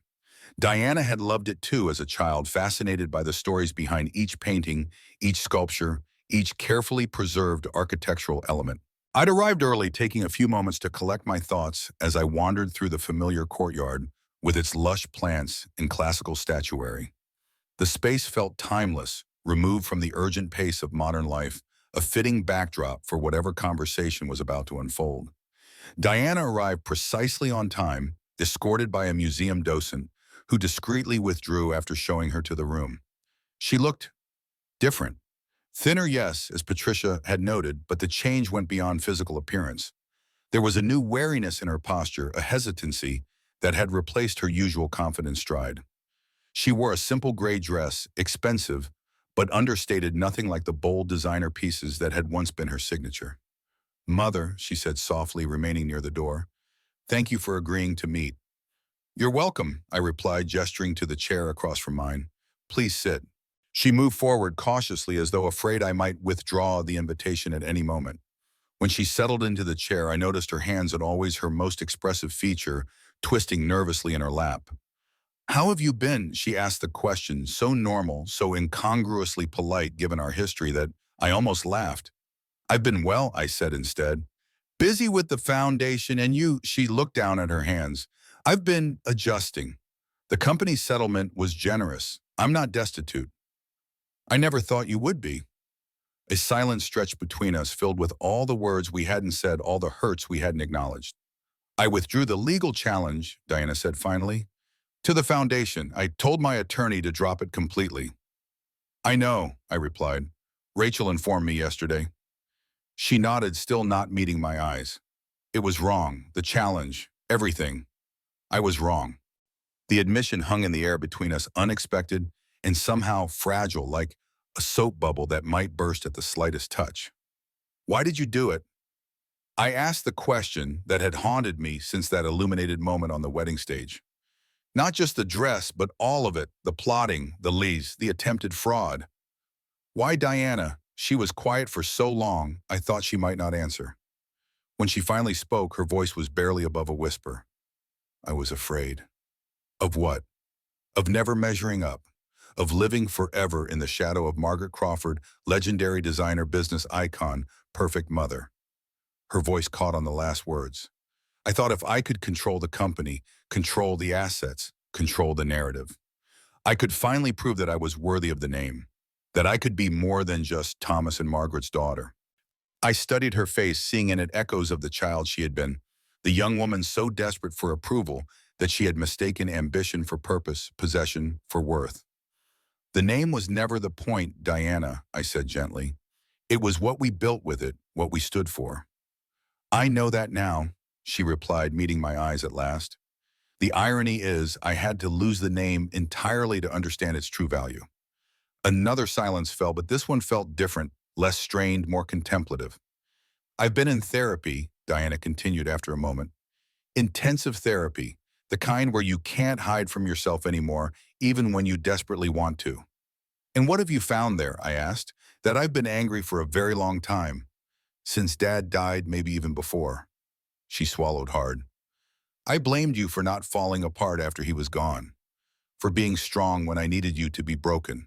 For building the company into something even greater without him when I could barely get through each day. The revelation hit me with the force of unexpected truth. I had never considered how my resilience might have appeared to my grieving daughter, not as strength to be admired, but as a rejection of the pain we should have shared. I thought I was protecting you, I said softly, by staying strong, by keeping the business thriving. I know, Diana nodded, but I needed my mother more than I needed a business mentor, and I didn't know how to ask for that without sounding weak. The words landed like stones in still water, creating ripples of understanding that spread outward, illuminating patterns I had never fully perceived. How often had I mistaken Diana's hunger for validation as mere ambition? How often had I offered practical support when what she truly craved was emotional connection? I'm sorry, I said the words inadequate but necessary. I didn't see what you needed. And I'm sorry, she responded, her voice steadier now. For everything, for the dress, for the planning, for the public humiliation. It was cruel and calculated and utterly inexcusable. I nodded, accepting her apology without immediately absolving her. We had both contributed to the fracture between us, but the deliberate harm had been hers alone. What do you want from this meeting, Diana? I asked directly.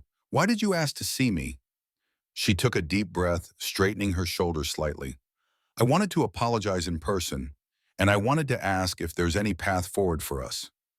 Not as mother and daughter necessarily. I know I've damaged that relationship perhaps beyond repair, but as two people who once cared deeply for each other. The question hung between us, weighted with history and hurt and the faintest glimmer of possibility. I don't know, I answered honestly. Trust once broken is not easily restored. I understand, she said, disappointment evident in her voice, though she tried to mask it. But I continued, I'm willing to consider what a new relationship might look like. Not immediately and not without boundaries, but someday. Hope flickered across her face. I'd like that, whatever form it takes. We talked for another hour, not about reconciliation or the past, but about the present, about her therapy insights and her tentative plans to move to Chicago, where an old college friend had offered her a position with a small design collective, about the foundation's work and the women we were helping, about neutral shared memories of Thomas that didn't carry the weight of our recent conflict. When it was time to leave, we walked together through the museum's central courtyard, past the ancient statues, and beneath the glass ceiling that filtered the afternoon sunlight into dappled patterns across the stone floor. I've been thinking about designing again, Diana said as we neared the exit.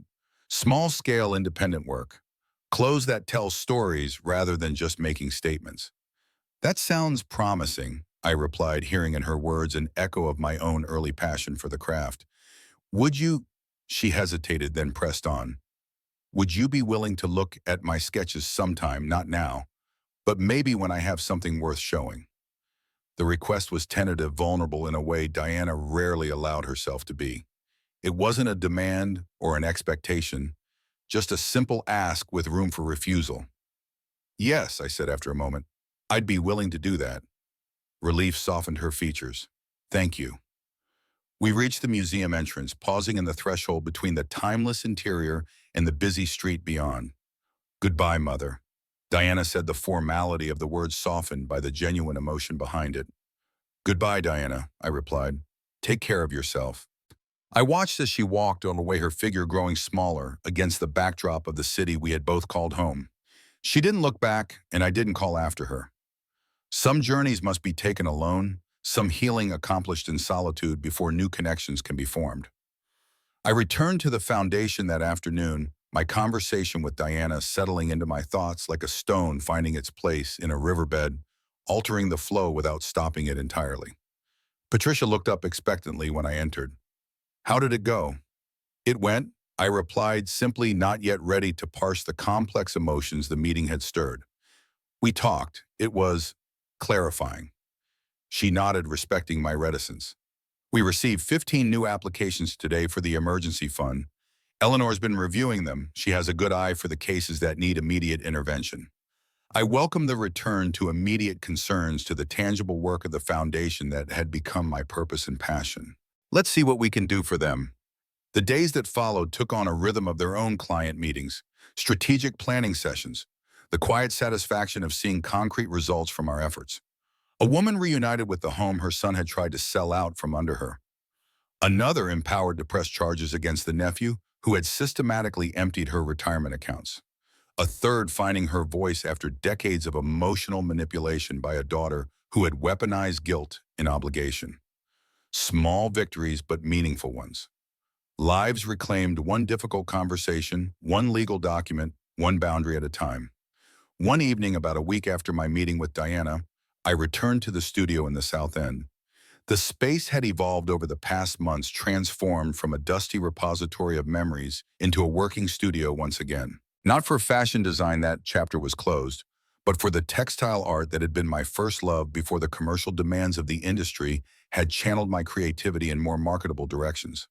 I had begun creating large wall hangings, abstract compositions of fabric thread, and found materials that explored themes of rupture and repair, of breaking and mending.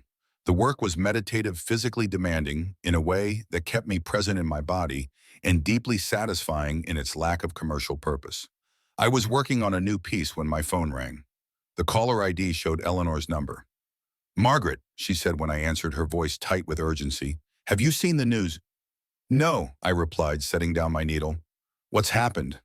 "It's Alexander Reed. He's been disbarred." The video of him discussing the fraudulent power of attorney with Diana was submitted to the Bar Association by an anonymous source. The disciplinary committee acted immediately. I sat down heavily on my work stool processing this development. "Diana will assume it was me." "Does it matter?" Eleanor asked. "He deserved it, Margaret. What he was planning was not just unethical, but criminal." "Yes," I agreed, "but timing matters. We'd just begun to establish a tentative peace." "Would you have submitted the video if you'd known the investigation was happening?" I considered the question carefully. "No," I said finally. "Not now, before perhaps when the wound was fresh. But not now." "Then tell her that," Eleanor suggested, "if she asks. And if she doesn't ask, if she simply assumes the worst and retreats back into hostility." Eleanor's voice softened. "Then perhaps she's not as far along in her healing as you hoped, and that's information worth having too." After we hung up, I sat for a long time in the quiet studio thinking about consequences and timing, about justice and its sometimes unpredictable arrival. The disbarment wasn't my doing.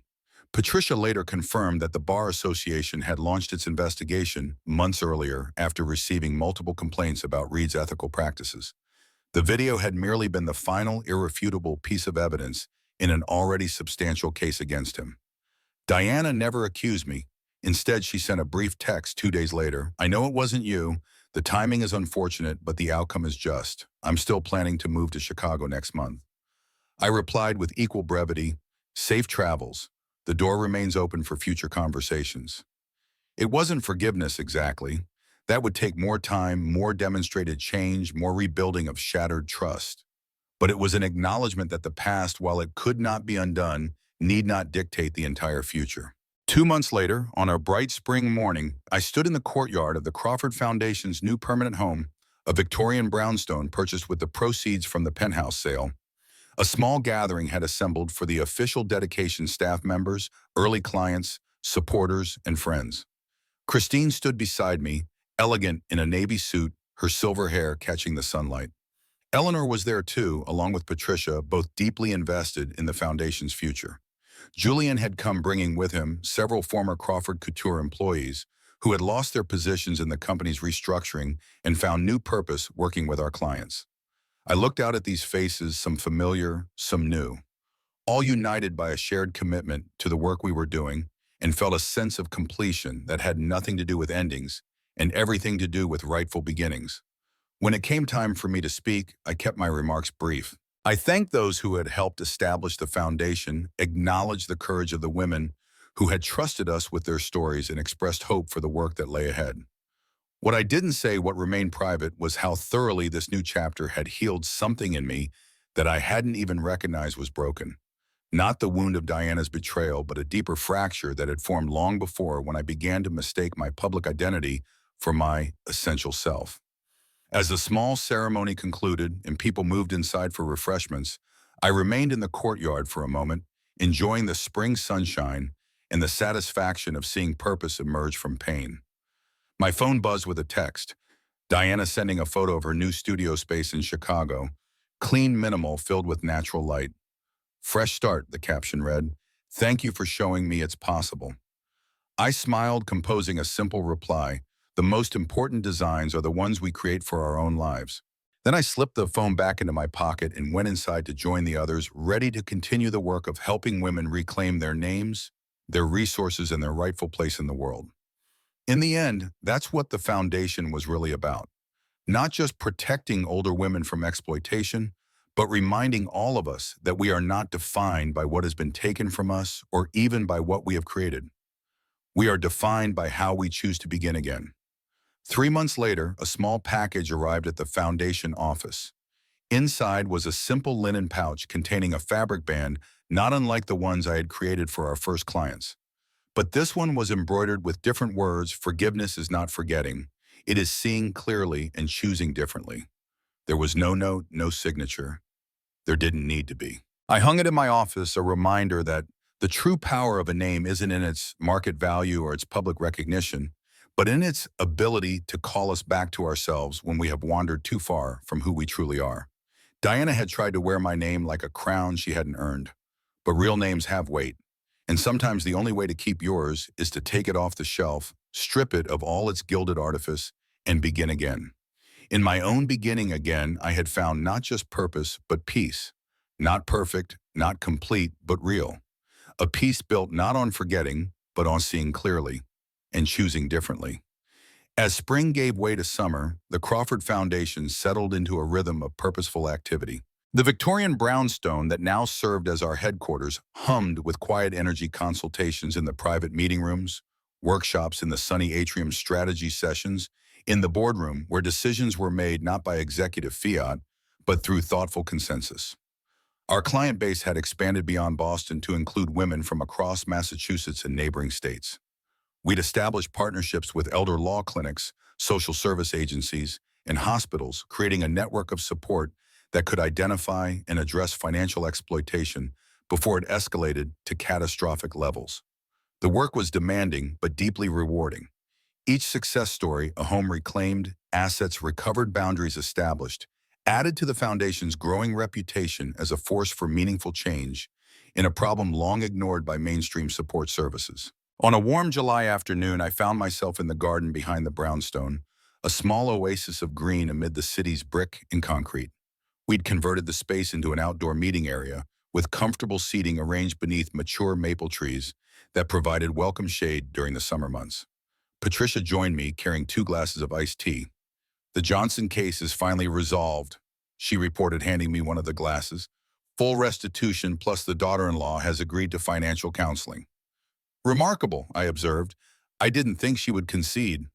"She didn't want to," Patricia admitted with a small smile. "But when faced with the alternative of criminal charges and public exposure, she suddenly became quite reasonable." I nodded, appreciating her strategic approach. Patricia had proven to be not just a skilled attorney, but a natural advocate, combining legal expertise with genuine empathy for our clients. In many ways, she had become the heart of the foundation's direct service work, while Eleanor handled financial strategies and I focused on overall vision and community engagement. "We've received another 15 applications this week." Patricia continued, her expression growing more serious. "The need is outpacing our capacity." "We'll need to expand," I acknowledged. "Perhaps bring on another attorney, maybe a financial counselor as well." "The funding is there," she agreed. "Thanks to Eleanor's connections, we're in a strong position financially. It's more a question of space and systems." As we discussed the practicalities of expansion, my phone buzzed with a text message. I glanced at it, surprised to see Diana's name on the screen. Our communication over the past months had been minimal, occasional texts, brief updates. Nothing that required immediate response or deeper engagement. "Chicago Art Institute has my work in their Emerging Designer Showcase next month," the message read. "Small collections, sustainable materials. If you happen to be in the area, the opening is August 15th. I stared at the text, processing its significance. This wasn't a direct invitation, but it wasn't casual information sharing either. It existed in the careful middle ground we'd established: an opening without expectation, an opportunity without pressure. "Good news?" Patricia asked, noting my expression. "Diana has work being showcased at the Chicago Art Institute," I replied. "Her first public exhibition since everything." Patricia nodded thoughtfully. "Are you going to go?" "I'm not sure," I admitted. "It's complicated. Most important things are chi and bam," she observed with the quiet wisdom that made her so effective with our clients. Later that evening, in my Back Bay apartment, no longer temporary, but now my permanent home, I considered Diana's message more carefully. The Chicago Showcase represented a significant achievement, especially for someone rebuilding a career from scratch. That she had shared the information with me suggested a desire for acknowledgement, perhaps even approval. But was I ready to step back into a public role in her life? To be seen as the mother of the designer, with all the complicated history that entailed? I hadn't yet fully resolved these questions when Christine arrived for our weekly dinner, carrying bags from our favorite Lebanese restaurant. "You're thinking too hard about something," she observed as she arranged containers on the dining table. "I can practically hear the gears turning." I smiled, unsurprised by her perception. After nearly 5 decades of friendship, Christine could read my moods with uncanny accuracy. "Diana has an exhibition in Chicago next month," I explained. "She mentioned that I might attend if I happen to be in the area." Christine raised an eyebrow. "And will you happen to be in the area?" "That's what I'm contemplating." She served herself some hummus and pita, considering the situation.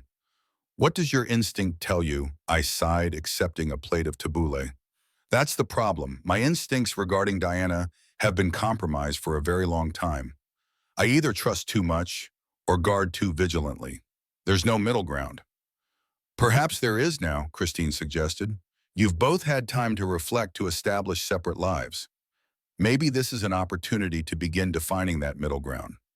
Her words resonated with the work we'd been doing at the foundation, helping women find the balance between complete severance of family ties and dangerous vulnerability to exploitation.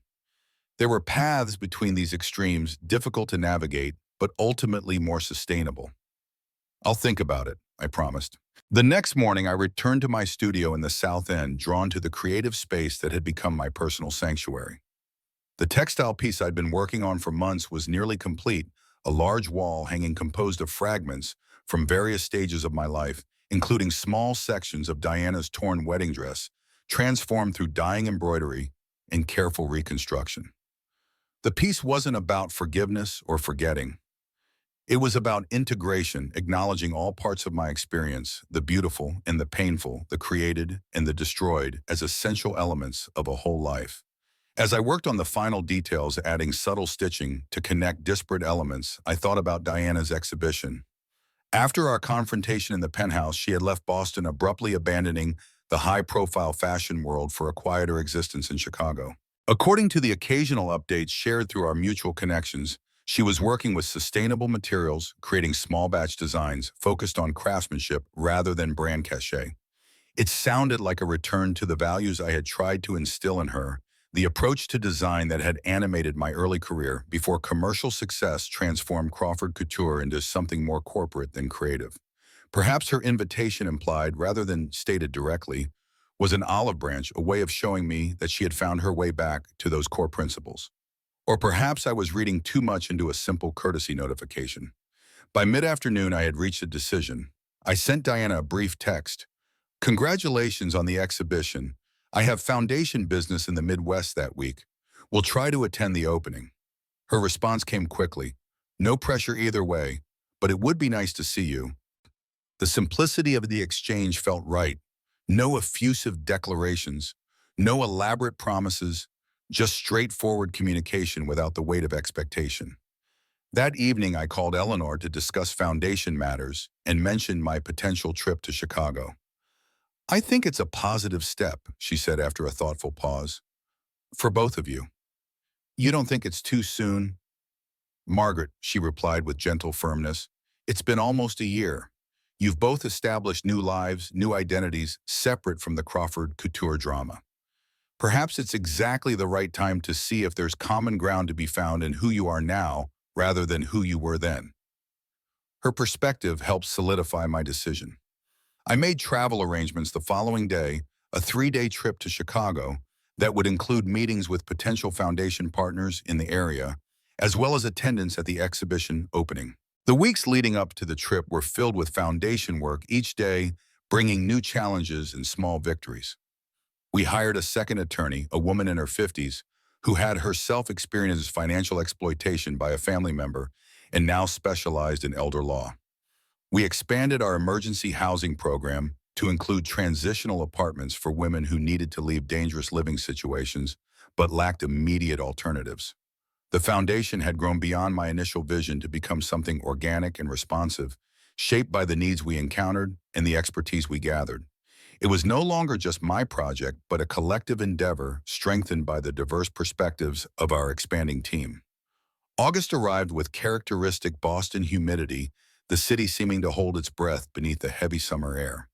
As my departure date approached, I found myself experiencing an unexpected nervousness about seeing Diana again. Our museum meeting had been a beginning, but much remained unresolved between us. Christine drove me to the airport, providing steady companionship as she always had during pivotal moments. Remember, she said as we approached the terminal, this isn't about the past, it's about discovering what might be possible now. I squeezed her hand in gratitude. When did you become so wise? Around the same time my hair turned silver, she replied with a wry smile. One of the few benefits of aging. The flight to Chicago was smooth, the city greeting me with a spectacular sunset as the plane descended toward O'Hare. I had booked a room at a small boutique hotel in the River North District, close to the Art Institute, but removed from the major tourist centers where I might be recognized. Though I had withdrawn from public life since the wedding incident, the Crawford name still carried weight in certain circles. The video of Diana tearing the wedding dress had gone viral in fashion communities, spawning endless speculation and gossip. I had no desire to reignite that particular flame during what I hoped would be a quiet personal visit. The exhibition opening was scheduled for 7 o'clock the following evening. I spent the day meeting with the directors of a Chicago-based organization that provided support services to older adults exploring potential collaboration opportunities with the Crawford Foundation. The meetings were productive, the synergies between our approaches immediately apparent. By late afternoon, I had returned to my hotel to prepare for the evening ahead. I chose my outfit carefully, a simple navy dress of my own design from years earlier, paired with a hand-woven scarf I'd created in my studio. Nothing flashy or branded, nothing that screamed fashion insider. Just elegant, understated quality. The Art Institute's modern wing was already buzzing with the activity when I arrived at 7:15, deliberately avoiding the earliest crush of attendees. The exhibition, titled Sustainable Futures Emerging Voices in Ethical Design, featured work from 12 designers, each approaching sustainability from different aesthetic and philosophical perspectives. I moved through the space, slowly taking time to appreciate each collection before seeking out Diana's work. The exhibition was thoughtfully curated, the lighting and presentation elevating pieces that might otherwise seem simple or understated compared to mainstream fashion's excess. I found Diana's collection in a quiet corner, 6 garments displayed on minimalist forms accompanied by framed sketches showing her design process. The pieces were revelatory, structured, yet fluid, combining hand-woven textiles with carefully salvaged vintage materials. There was a restraint to the work, a thoughtfulness that contrasted sharply with the trend-driven design she had pushed at Crawford Couture. These garments told stories. They honored the hands that had created their components. They invited connection rather than consumption. I stood before them, genuinely moved by what I was seeing. This was not the work of someone seeking the spotlight or chasing commercial success. This was the work of an artist finding her authentic voice after years of speaking in borrowed tones. What do you think? Diana's voice came from behind me, quiet but clear. I turned to find her standing a few feet away, watching me with an expression of nervous anticipation. She looked well healthier than during our museum meeting, her face relaxed, her posture more natural. She wore one of her own designs, a simple tunic in hand-dyed indigo over narrow trousers, her only jewelry a pair of hammered silver earrings. I think it's remarkable, I replied honestly. The integration of materials, the attention to structure while maintaining movement. It's sophisticated work, Diana, truly. Relief washed across her face, followed by genuine pleasure. Thank you. That means a lot coming from you. These pieces remind me of your early sketches, I observed, before you started designing for the market rather than for the art of creation. She nodded, moving to stand beside me as we both faced the displayed garments. I've been thinking about that a lot, about when and why I started prioritizing commercial appeal over creative integrity. And what have you concluded? She was quiet for a moment, considering. That I confused success with significance. That I believed recognition would fill the emptiness I felt after Dad died. She glanced at me briefly. That I blamed you for moving forward when I felt stuck in grief and then resented you for the success you achieved without him. The admission was offered simply without dramatic emotion or expectation of response, just a truth she had discovered and was now able to articulate. Grief takes different forms, I said softly. I threw myself into work because it was the only way I knew to keep breathing. I know that now, she replied. Therapy has been illuminating. We stood in companionable silence for a few moments, both of us studying the garments before us. Would you like to see the studio? Diana asked suddenly. Not tonight, it's across town, but tomorrow perhaps, if you have time before you leave. The invitation was unexpected but welcome. Yes, I said. I'd like that very much. A curator approached, then eager to introduce Diana to a prominent, sustainable fashion blogger. She excused herself with a genuine smile that held none of the calculated charm she had once wielded like a weapon. Tomorrow then, she said, I'll text you the address. I spent another hour at the exhibition appreciating the other designers' work while observing Diana from a distance. She moved through the space with quiet confidence, engaging thoughtfully with visitors, neither seeking the spotlight nor shrinking from it. This was a different Diana than the one who had torn my wedding dress on that illuminated stage, not just in her actions, but in her essential presence.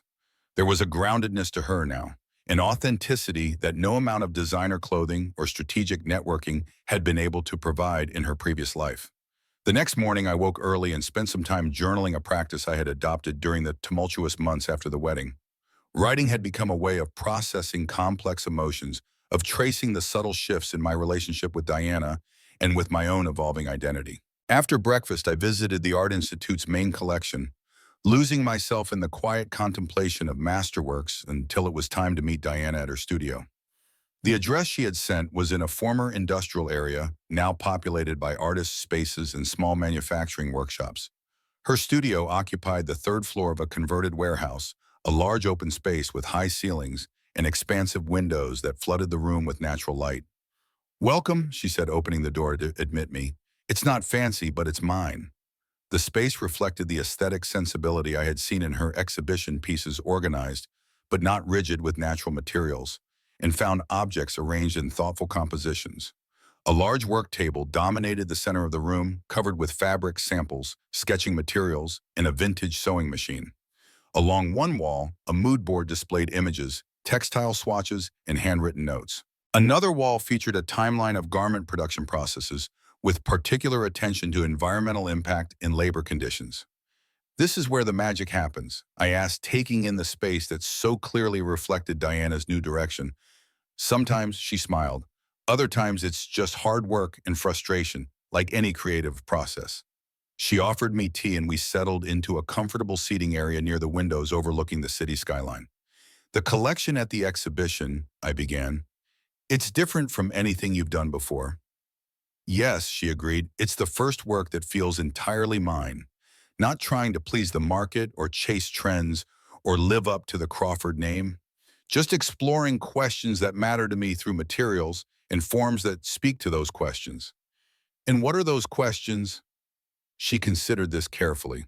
How we relate to what we wear, how garments can honor rather than exploit the people who create them, how design might encourage mindfulness rather than constant consumption. She paused. Questions I should have been asking years ago before the pursuit of success blinded me to everything else. We all have our journeys, I said. The important thing is that you found your way back to what matters. She nodded, then reached for a portfolio on the nearby table. I wanted to show you something, my new project. She opened the portfolio to reveal sketches for a collection unlike anything I had seen from her before, garments designed specifically for women in their 60s, 70s, and beyond. Not the condescending elderly fashion that dominated the market, but sophisticated, thoughtful designs that address the real needs and desires of older women while celebrating their continued vitality. I've been interviewing women about their experiences with clothing as they age, Diana explained. Not just practical concerns like ease of dressing or comfort, but the emotional aspect, how fashion often makes them feel invisible after a certain age. I studied the sketches with growing appreciation. These are extraordinary, Diana, truly innovative. They're inspired by the Crawford Foundation's work, she admitted, by the women you're helping. I started thinking about how fashion is another arena where older women are often exploited or ignored. The connection surprised and moved me. "You've been following the Foundation's activities." "Yes," she said simply. "I received the newsletter. Patricia sends it to me." I raised an eyebrow, not having realized they were in communication. "Don't worry," Diana smiled. "We're not conspiring. She just thought I might be interested in the work you're doing." And she was right. We spent the next hour discussing her designs in detail, the technical challenges, the market possibilities, the philosophical underpinnings. It was the most natural conversation we had shared in years, unmarked by a competition or hidden agendas.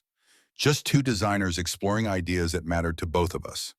When it was time for me to leave for the airport, Diana walked me to the door of her studio. "This was good," she said. "Wasn't it?" "Yes," I agreed. "It was very good." She hesitated, then asked the question that clearly had been on her mind throughout our visit. "Is there room for this in our future professional respect creative exchange and occasional visits?" I considered my answer carefully, wanting neither to overcommit nor to undervalue the genuine progress we had made. "I believe there is," I said finally. "Not a return to what was before, that's neither possible nor desirable, but something new built on clearer understanding and stronger boundaries." Relief softened her features. "That's all I'm asking for, a chance to build something better than what we had." As I prepared to leave, she handed me a small package wrapped in simple brown paper. "For you," she said. "Open it when you get home." The flight back to Boston gave me time to reflect on the visit, what had been said, and perhaps more importantly, what hadn't been said. There had been no grand reconciliation, no emotional declarations or dramatic forgiveness. Just two people beginning to see each other more clearly, to engage more honestly. It wasn't the relationship I had once imagined having with my daughter, but perhaps it was the relationship we were capable of having now, given our history and our separate journeys toward healing. When I arrived home that evening, I finally opened Diana's package. Inside was a fabric band similar to the ones I had created for the Foundation's first clients, but embroidered with different words. "Forgiveness is not forgetting. It is seeing clearly and choosing differently." I traced the careful stitches with my fingertip, recognizing in them Diana's distinctive technique, precise yet organic, structured yet flowing. The next morning, I brought the band to the Foundation offices, where I hung it in a simple frame on my office wall. Patricia noticed it immediately when she came in for our weekly strategy meeting. "From Diana?" she asked, recognizing the style. I nodded. "From our visit in Chicago." She studied it thoughtfully. "Powerful words." "Yes," I agreed, "and accurate ones." We turned to Foundation business, then discussing upcoming cases and program expansions. But the embroidered message remained in my peripheral vision throughout the meeting, a reminder that healing rarely follows a straight line, that reconciliation doesn't mean erasing the past, but rather incorporating it into a more nuanced understanding of the present. In the months that followed, Diana and I established a new pattern of communication. Occasional texts, professional updates, brief visits when her work brought her to the East Coast, or when Foundation business took me to Chicago. It wasn't the close mother-daughter relationship we had once shared, but it was honest in a way our previous connection had never been. The Crawford Foundation continued to grow, expanding its services to include a research arm dedicated to documenting the prevalence of financial exploitation among older women and advocating for stronger legal protections. Eleanor headed this initiative, bringing her financial expertise and personal passion to the work of systemic change. Patricia developed a mentorship program pairing law students with elder exploitation survivors, creating a powerful educational experience while providing much-needed legal support to women navigating complex recovery processes. And I continued my textile art, creating pieces that explored themes of breaking and mending of loss, and discovery of the strength found in vulnerability. Several galleries had expressed interest in exhibiting my work, not because of the Crawford name, but because of the artistic merit of the pieces themselves. On the first anniversary of the Foundation's establishment, we hosted a small celebration in the Brownstones garden. The evening was perfect, warm but not humid, the sky clearing after a brief afternoon shower, the air scented with roses and fresh-cut grass. Our staff and board members gathered with key supporters and a few of the women whose lives had been changed by the Foundation's work. There were no speeches, no formal program, just good food, gentle conversation, and the shared satisfaction of meaningful work well done. As twilight softened the garden's edges, Christine found me near the small fountain we had installed as a meditation feature. "Penny for your thoughts," she said, handing me a glass of champagne. I smiled, accepting the glass.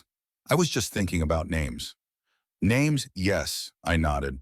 How much power we give them, how desperately we cling to them, or try to escape them, or attempt to control who can claim them. Christine nodded, understanding immediately. The Crawford name. Among others, I agreed. I spent decades building that name into something valuable, something recognizable. Diana wanted to claim it, to own it, to wear it like a crown she hadn't earned. And now, I gestured toward the foundation building behind us, where the Crawford name appeared in simple, elegant lettering above the entrance. Not as a brand, but as a legacy, not as a commodity, but as a commitment. "Now I understand that names are just containers," I said. "What matters is what we pour into them." Christine raised her glass in a quiet toast. "To filling the container with something worthwhile." "To that," I agreed, "and to remembering that we are always more than our names, more than our titles, more than the roles we play." As night fell and guests began to depart, I found myself alone in the garden, savoring the peaceful conclusion to a meaningful day. My phone buzzed with a text from Diana. "Congratulations on the foundation's anniversary. You've built something that matters." I replied with simple gratitude. "Thank you. So have you." And it was true. We had both in our separate ways found our way back to what mattered, not the trappings of success or the illusion of control, but the authentic expression of our deepest values through work that serves something larger than ourselves. Diana had tried to wear my name like a crown she hadn't earned, but real names have weight, and sometimes the only way to keep yours is to take it off the shelf, strip it of all its gilded artifice, and begin again. In my own beginning again, I had found not just purpose, but peace. Not perfect, not complete, but real. A peace built not on forgetting, but on seeing clearly and choosing differently.